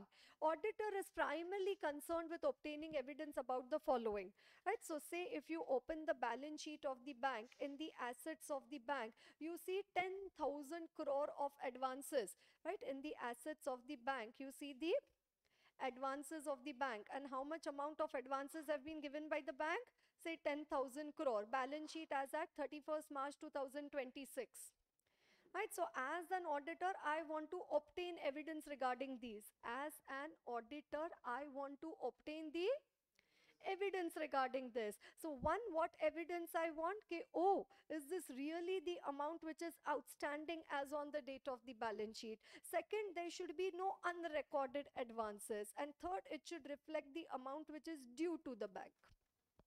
So one, it should be the amount which is outstanding as on the date of balance sheet. Should not happen that the bank has given 11,000 crore advances and only 10,000 crore is shown. That means there should be no unrecorded advances, and it should be the amount which is due to the bank, the amount which is receivable by the bank. Then obviously all these advances, they should be given only on the basis of the loan document. So what are the first 3 points I told you? Outstanding, due to the bank, and no unrecorded advances. Are you getting? Outstanding, due to the bank, and no unrecorded advances. Are you going to write on your own? Not at all. What you're going to write? Only this. And that's so you know, make it very strict rule for yourself. And yes, like, are you going to write on your own? No, I'm not going to write. Why? Because you know what happens when you write on your own, right? So it is the amount which is outstanding. There are no unrecorded advances. It is the amount which is due to the bank. Then obviously for that you need to check the loan documents, then the valuation, then whether it has been disclosed, classified, described in accordance with recognized accounting policies and practices and relevant statutory requirement. So that is as per whatever, you know, AS and all applicable and RBI prudential norm. Then appropriate provision has been made as per the RBI norms, accounting standards, and the gap. What is gap? Generally accepted accounting practices, right? So pink points and then yellow points. Is it right? Now exam, if you remember the color, no use. Pink point, yellow point. But what were the pink point and what were the yellow point? That is more important. Right. And then you have some substantive procedures over there in which they are talking about 4 varieties over there. One, they are talking about the large advances. Then they are talking about the problem advances, right? Then they are also talking about the adversely commented accounts. All large advances should be checked in detail, whereas other advances should be checked on a sample basis. So what are the first two that they are talking about over there? Large advances and other advances. How large advances should be checked? All large advances. And other advances should be checked on a sample basis. When do you say that an advance is a large advance? If the amount is 2 crore or 5% of the aggregate year-end advances, right? So again, MCQ. How is the large advance defined as? 2 crore or 5% of the aggregate year-end advances of the branch, whichever is less. Right, then what is a problem account? It says identified as problem account, needs to be examined in detail even if the amount is insignificant. Problem means when you're not recovering the EMI. Right, not recovering the loan. And those accounts which have been adversely commented upon by the RBI or by the internal external team, right, again the auditor needs to check for those advances, right? Advances which are sanctioned during the year or which are sanctioned during the year or which are adversely commented upon, again should be reviewed by the auditor. Right, so which are the advances that we are talking about in the substantive procedure? One, the large advances and the other advances. Then they are talking about the problem advances, and then also the advances which are the adversely commented upon or which have been sanctioned during the year, right, or which have been sanctioned during the year. Can I expect to see a question in the exam only on the substantive procedure part? Yeah. So then what I have to write in my answer? Large advances, other advances, problem advances, sanctioned during the year advances, and adversely commented upon advances. And what is large advance? 2 crore or 5% of the aggregate year-end advances of the branch, whichever is less. Okay, right. And then the auditor needs to obtain evidence. And then you have the point regarding the income of the bank and then also the expense of the bank. Are you all with me? Right, so far, yes, do you now have a better understanding of these pages regarding the verification of the advances of the bank? Right, but even before we reach to the verification, are there a lot of other points also which we discuss in bank audit? Everybody? Yes. And now we come to the point regarding the income of the bank and the expense of the bank. So there, what are the questions? One, what are the types of income? Different types of income of the bank. So one main bread and butter of the bank, interest income, right? And then obviously have the so many types of the other income, right? So interest discount on advance, interest income on investments, interest on balances with RBI, and the others which is not included under the above head. Can they ask this question in the exam? Yes. What are the disclosures for the interest income of the bank? Right, so interest discount on the advances bill, then interest income on the investments, interest on the balances with RBI, and the others which are not covered under above. Right, then you have all the other income of the bank. Right, all the commission, brokerage, fee, income, profit on sale of investments, miscellaneous income, and so. Right, so that's the other income of the bank, interest income and the other income. Right, I'll come to the audit, but first let's look into the expenses of the bank. What does it say for the expenses of the bank? What is the main expense of the bank again? Interest expense, right? Interest on deposits, interest on RBI, and others. Again, can this be a question in your exam? Yes. Interest income, breakup, interest expense, breakup. What is interest expense? Interest on deposit, interest on RBI, and also the others, right? And then you have the operating expenses of the bank, right? The day-to-day expenses of the bank. And then after that, the provisions and contingencies. So in the expenses, what are the points? Interest expense, operating expenses, and then the provisions and contingencies. Interest expense, operating expenses, and the provisions and contingencies. In the audit approach procedure, what do they say? Audit of interest expense of the bank, audit of the operating expenses of the bank, and audit of the provisions and contingencies of the bank. And then there is one point over there regarding the prior period item. So 1 2 3 1 2 3 repeat. Is it 1 2 3 1 2 3 repeat? What does it mean? Income of the bank, and then you have the expense of the bank. What are the three expense of the bank that they are talking about? Interest expense, operating expenses, and the provisions and contingencies. And are they also talking about the audit of each one of them? Audit of interest expense, audit of the operating expense, and the audit of the provisions and contingencies. Right. Has it come as a question in the exam, or is it there in our question bank? Yes. Audit of the interest expense of the bank, audit of the operating expenses of the bank, and audit of the provisions and contingencies of the bank. Are you getting that? And then income, yes, you have the question asked in the exam regarding the income of the bank. And again, they are so good, they give you with the heading. Okay, explain the audit approach and procedures regarding the following points in the above context. What does it say? RBI directions, materiality, revenue certainty, and the revenue uncertainty. Right, so let's have a discussion regarding this last part over here, regarding the audit of the interest income of the bank and the audit of the expenses of the bank. Okay, so audit approach and procedures. Right, what is first point in the audit approach and procedures? One, the auditor's concern over there is to check is whether the auditor is concerned whether reasonable assurance that the recorded income arose from those transactions which took place during the relevant period, and there is no unrecorded income, and income is recorded at the appropriate amount. Right, so one point which you need to check, what is the duty of the auditor? To check whether the income of the bank has been properly recorded. Right, properly recorded. Right, that income of the bank has been properly recorded. Right, so recorded income, also to check that there is no unrecorded income, and whatever is the recorded income, has it been recorded at the appropriate amount. Right, so what are the points over there? Point number one, auditor needs to check the recorded income, then there should be no unrecorded income, and the recorded income should also be properly recorded. Are you understanding that? Auditor's concern, what? Recorded income, then no unrecorded income, and whatever is the recorded income, has it been properly recorded? Okay, right. Then what does it say? RBI direction. What is RBI direction? If the income exceeds 1% of the total income, then it is to be recorded on the accrual basis. Right, So that's the materiality ground over there. What is the materiality?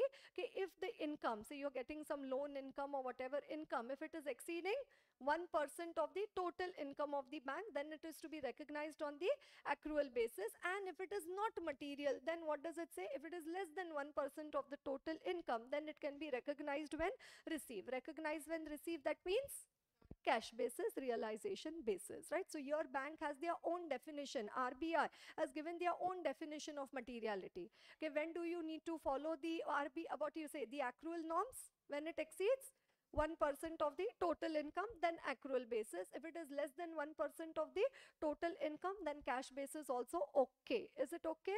Right. Then what does it say? Only that income should be recognized on accrual basis where the bank is certain about the collection of the revenue. There is no doubt about the ultimate collection. That's one of the rule of AS9, no, for revenue recognition. There should be no doubt regarding the ultimate realization. Right. So it is an essential condition for accrual of income that it should not be unreasonable to expect the ultimate collection. And now, how you can beautify your answer in modern day banking? Entries for interest income on the advances are automatically generated through a batch process in the CBS. What is CBS? Computer based system, right? The core based banking system, right? Are you getting that? Point number one, auditor's duty. What is auditor's duty? Recorded income, right? No unrecorded income, and whatever is the recorded income, is it properly recorded? Then if it exceeds 1% of total income, accrual basis, less than 1%, then it can be realization as and when it is realized. Then obviously accrual income also when there is no doubt about the ultimate collection of the income, right? And then those entries are automatically generated. Then what does it say? Where there is a revenue uncertainty. So uncertainty regarding the ultimate collection. So now for revenue certainty, uncertainty, what is the point over there? Ultimate collection, where there is right, no uncertainty about the ultimate collection, and here there is a uncertainty about the ultimate collection, right? Uncertainty about the ultimate collection. So what does it say? If there is no uncertainty about the ultimate collection, then you can no uncertainty about the ultimate collection, then you can recognize it on the accrual basis. And if there is the uncertainty about the ultimate collection, then what does it say? It should not recognize the income on the accrual basis. Again, the income should be recognized when it is actually realized. So 1%, less than 1%, then the uncertainty about ultimate collection not there, then accrual basis. If there is uncertainty about the ultimate collection, then it has to be recognized as income on NPA, is to be recognized only when it is actually realized. Then advances against security, those five best friends. Who are the five best friends? Term deposits, NSE, IVP, KVP, and the life policy. What does it say? May be taken to income account on the due date. Again, same condition, provided adequate margin is available in the account. So anyways, those accounts, what did we say? Are they to be treated as an NPA? The bank has given a loan against those five best friends. Are they to be treated as an NPA? No, because then a term deposits, NSE, IVP, KVP, life policy. Again, so as the income, can it be taken on accrual basis? Yes. Why? Because they are not treated as an NPA only. Again, provided there is adequate margin available in the account. Right? Bills purchase. Some part of the bills purchase is related to current year, and some part of the income comes into the next year. It says it needs to be properly apportioned between the 2 years. Then bill for collection. When should you recognize the income? Only after the money has actually been collected, then you recognize the bill for the collection. And renegotiation, that is CDR. Original repayment schedule for payment given, not paying, that's for that, so new schedule given. So now the rescheduling, the fees and commission again should be recognized on the accrual basis, right? It is to be recognized on the accrual basis, right? So has question come in your exam for this one? Yes, right? The audit of the income of the bank. Everybody, are you getting the point? Auditor duty, 1%, less than 1%, certainty, uncertainty, and then they got the full variety, advance against security, bills purchase, bills for collection, and the renegotiation. Okay, right. Yes, the day the asset of a bank becomes an NPA, the day the asset of the bank becomes an NPA, now till this time it was overdue for less than 90 days. Till that time, were you accruing the income? Till that time, and what does it say? Till that time, once it becomes an NPA, cash basis, but till the time it was not an NPA, did you recognize the income, interest income on the accrual basis? Yes, but now it has become an NPA. Now it has become an NPA. Once an asset of a bank becomes a non-performing asset, all income already accrued is to be reversed and provided for. So all income that was accrued is to be reversed and provided for. Further accrual of income is to be stopped. Further accrual of income, stop it. Why stop it? Because the asset has become a non-performing asset, and all income recognition on an NPA is to be done on the cash basis, it is to be done on the realization basis, it is to be done on the actual basis. What are the 3 points over there? Later? Yeah, when I take a break. Okay, right? All income already accrued to be, all income already accrued to be reversed. Further accrual of income to be stopped, and all income recognition on NPA is to be done on a cash basis, realization basis. Are you getting that? Three things happen the moment an asset of a bank becomes a non-performing asset. All income which you accrued so far, reverse. All further accrual of income, stop it. And all income recognition on an NPA is to be done on the cash basis. It is to be done on the realization basis. Getting that? Right? So it says all income already accrued, reversed and provided for. And large debits, again you need to inquire for the large debits. Okay. Right? So those are the points regarding the, right, the reversal of income. Then interest income on the investments, again what does it say? These incomes are from the government securities, and so then profit on sale of investments, net profit on so is to be taken to the profit and loss account. Profit on revaluation of investments, again what does it say? It is to be recognized and to be taken to the profit and loss account. And income from government securities, bonds and debentures earned by way of dividend, subsidiary, joint venture, again what does it say? It has to be taken as the on the net basis. What does it say? Any broken period interest. What is broken period interest? You study ex dividend, cum dividend, ex interest, cum interest. So obviously what does it say? Net of that, it is to be taken as the interest income on the investments. And where does the income go to? Profit and loss account. Right, and now we come to the expense. Very important question over here is what? Reversal of income and the audit of the interest income of the bank. Are you all with me? Interest income of the bank, right? They won't stop by asking this question one time. They'll ask it so many times in exam. Right, and now coming to the expense. Do you know the three classification of expense? Interest expense, operating expenses, and the provisions and contingencies. Are you getting interest expense, operating expenses, and the provisions and contingencies? Right, as per the Banking Regulation Act, are prior period items required to be separately disclosed?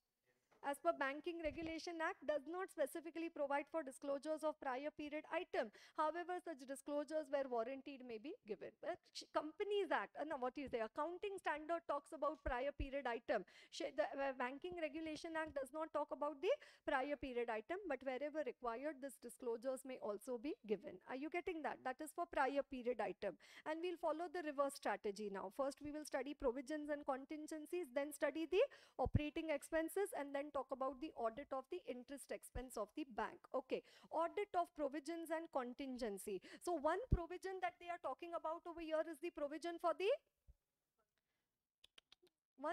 NPA. One provision that they are talking about over here is the provision for the NPA. So one, what does it say? A certain compliance with the various regulatory requirement for provision as contained in the various circular. So you know that substandard 15%, doubtful 25, 40, 100, loss 100. So one, what does it say? Take into consideration the RBI circular, what we also call as RBI prudential norm. Then obviously once you know for substandard 15% and doubtful 25, 40, 100, first I need to check the correct classification between the standard asset and the non-performing asset. Then in the non-performing asset, I further need to check the classification as substandard, doubtful and the loss asset. Are you understanding? One RBI circular, then understanding of the classification of standard and substandard. Then further, what does it say? Basis of classification as the standard, substandard, doubtful, loss and the non-performing asset. Are you getting that? Then again, what does it say? For verification of provision of the standard assets, the auditor can verify the same on the sample basis. Right? Auditor should obtain a breakup of the standard loan. So many places over here, what does it say? You check it on the sample basis and you obtain the breakup. right? So breakup of the standard loan, then the breakup of the non-performing loans, right? Breakup of standard and the non-performing loans, and this you check it with the general ledger. So when I write down these points, it looks like, you know, I'm writing down the audit procedure. Okay, verify on a sample basis, ask for the breakup, then also check it with the general ledger, right? So these 4 points over here are regarding the provision for the NPA. These 4 points over here are regarding the provision for the NPA. And then even a bank, is it required to pay the tax? Right, so it talks about the provision for the taxation, how the tax provision computation, and again, can bank have some outstanding expenses? So again, the provision for the outstanding expenses, right? So 4 plus 2 points in the provisions and contingency. Are you understanding that? Right, have they asked this question in the exam? Yes. Right, the provisions and contingency. So first 4 points are regarding provision for the NPA, then the tax provision, and then the expense provision, any other expenses. Okay, now coming to the day-to-day expenses of the bank, right? Operating expenses of the bank. So first you need to check the internal control and the authorization procedures, right? So generally a very good starting point for vouching verification is always what? Internal control system authorization. Generally it's a good point. Internal control system and the authorization. Then after that, what does it say? You need to check for the divergent trend in respect of major item. Divergent trend, last year traveling expenses 70 lakh, this year traveling expense 8 crore. Big, no?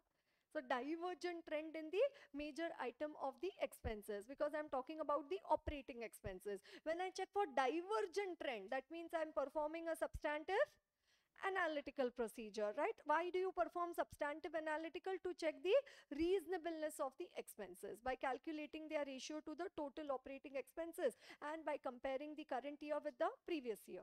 And finally, you do your most favorite thing over there, you do the vouching. How do you do vouching? By checking the supporting documents and checking the calculations wherever required, right? By checking the supporting documents and also the calculations wherever required. So first point, internal control system and authorization. Next 2 point, divergent trends and the substantive analytical procedures. And then what does it say?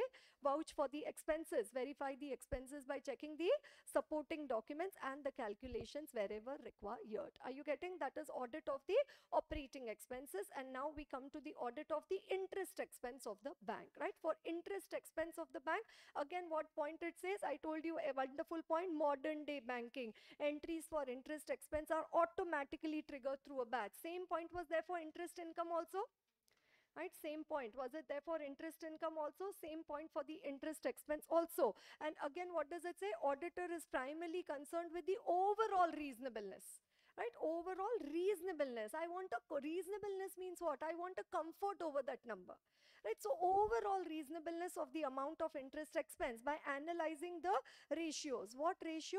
Interest paid on different types of deposits and borrowing to the average quantum of the liabilities during the year. What does that mean? Interest paid 10 crore, average quantum of the deposit 100 crore. So what is the average rate of interest we have over here? 10%. It's the 10%. So overall reasonableness by analyzing the ratio. What ratio are you analyzing? Interest paid on different types of deposits and borrowing to the average quantum of the liabilities during the year. And then you write down in the modern day banking. Right, that is the first point regarding the overall reasonableness. Then you have the points regarding the weighted average rate of interest and the average rate of interest. Weighted average rate of interest depending upon the different amount and the period of the deposits, right? So various types of deposits outstanding at the end of each quarter. And what you do after you calculate, the auditor may work out the weighted average interest rate, and then you compare this rate with the actual rate of interest, right? So auditor develops an expectation, he compares with the actual, and then he checks for any reason. So what auditor develops an expectation on the weighted average interest rate, and that he compares with the actual rate, an actual rate. So auditor's expectation, you compare it with the actual, and again, if there is any difference, you inquire into the difference if material. So what are we doing over here? Again, are we doing analytical procedure? Developing an expectation, comparing with actual. Then what does it say? Now you check the average rate of interest, and now this, see, first weighted average rate of interest I compared with the actual. So there I compared expectation versus the actual. Now I am checking the actual rate of interest with that of the previous year and analyze any material differences. So now I am comparing current year versus the previous year rate of interest. Then again our audit procedure, obtain the general ledger breakup, right, for the interest expense. Then analyze the month on month cost analysis and also the average balance on a sample basis. When you write general ledger, sample basis, it starts looking like you are doing the audit of the same. So what are the first 3 points? Overall reasonableness, then the weighted average rate of interest versus actual, then the average rate of interest of the current year with that of the previous year. Then after that it says test check the calculation. What is test check? Sample basis, right? On a sample basis you verify the calculation of the interest on all deposits. It has been provided as per the bank rule, savings account and also the interbranch account. So after the average weighted average rate of interest and average rate of interest, what is the next point? Test check the calculations. Then you also need to check for any change in the interest rate. Like sometimes you get a message, no, okay, rate of FD has increased from 6% to 6.5%, or sometimes the interest expense of the bank, like earlier your loan had, earlier. So now obviously if FD rate has increased from 6 to 6.5%, earlier bank was paying you at 6%, but now bank is going to pay you the interest at 6.5%. So is it a higher percentage over there? Right. So that's an additional expense for the bank. So again, you check it from the interest rate card. Again, check the completeness of the interest and recompute the interest accrual. Right, recompute the interest accrual, that is by referring to the parameters like frequency and so. Right, so what are the point for interest expense? Overall reasonableness, weighted average rate of interest, then the average rate of interest you compare with the previous year. Then after that you test check the calculations and the change in the interest rate. Right, clear to everyone? We just still have to see one RTP number 22 MCQ in a Bharat Bank, a nationalized bank, right? But that we will do it after the break. And after we see this after the break, then we will also come to the more bigger chapter of the items of the financial statement, right? So cooperative society we had planned, but so far we could do this. So we'll see what further we can do. Okay, so let's take a break.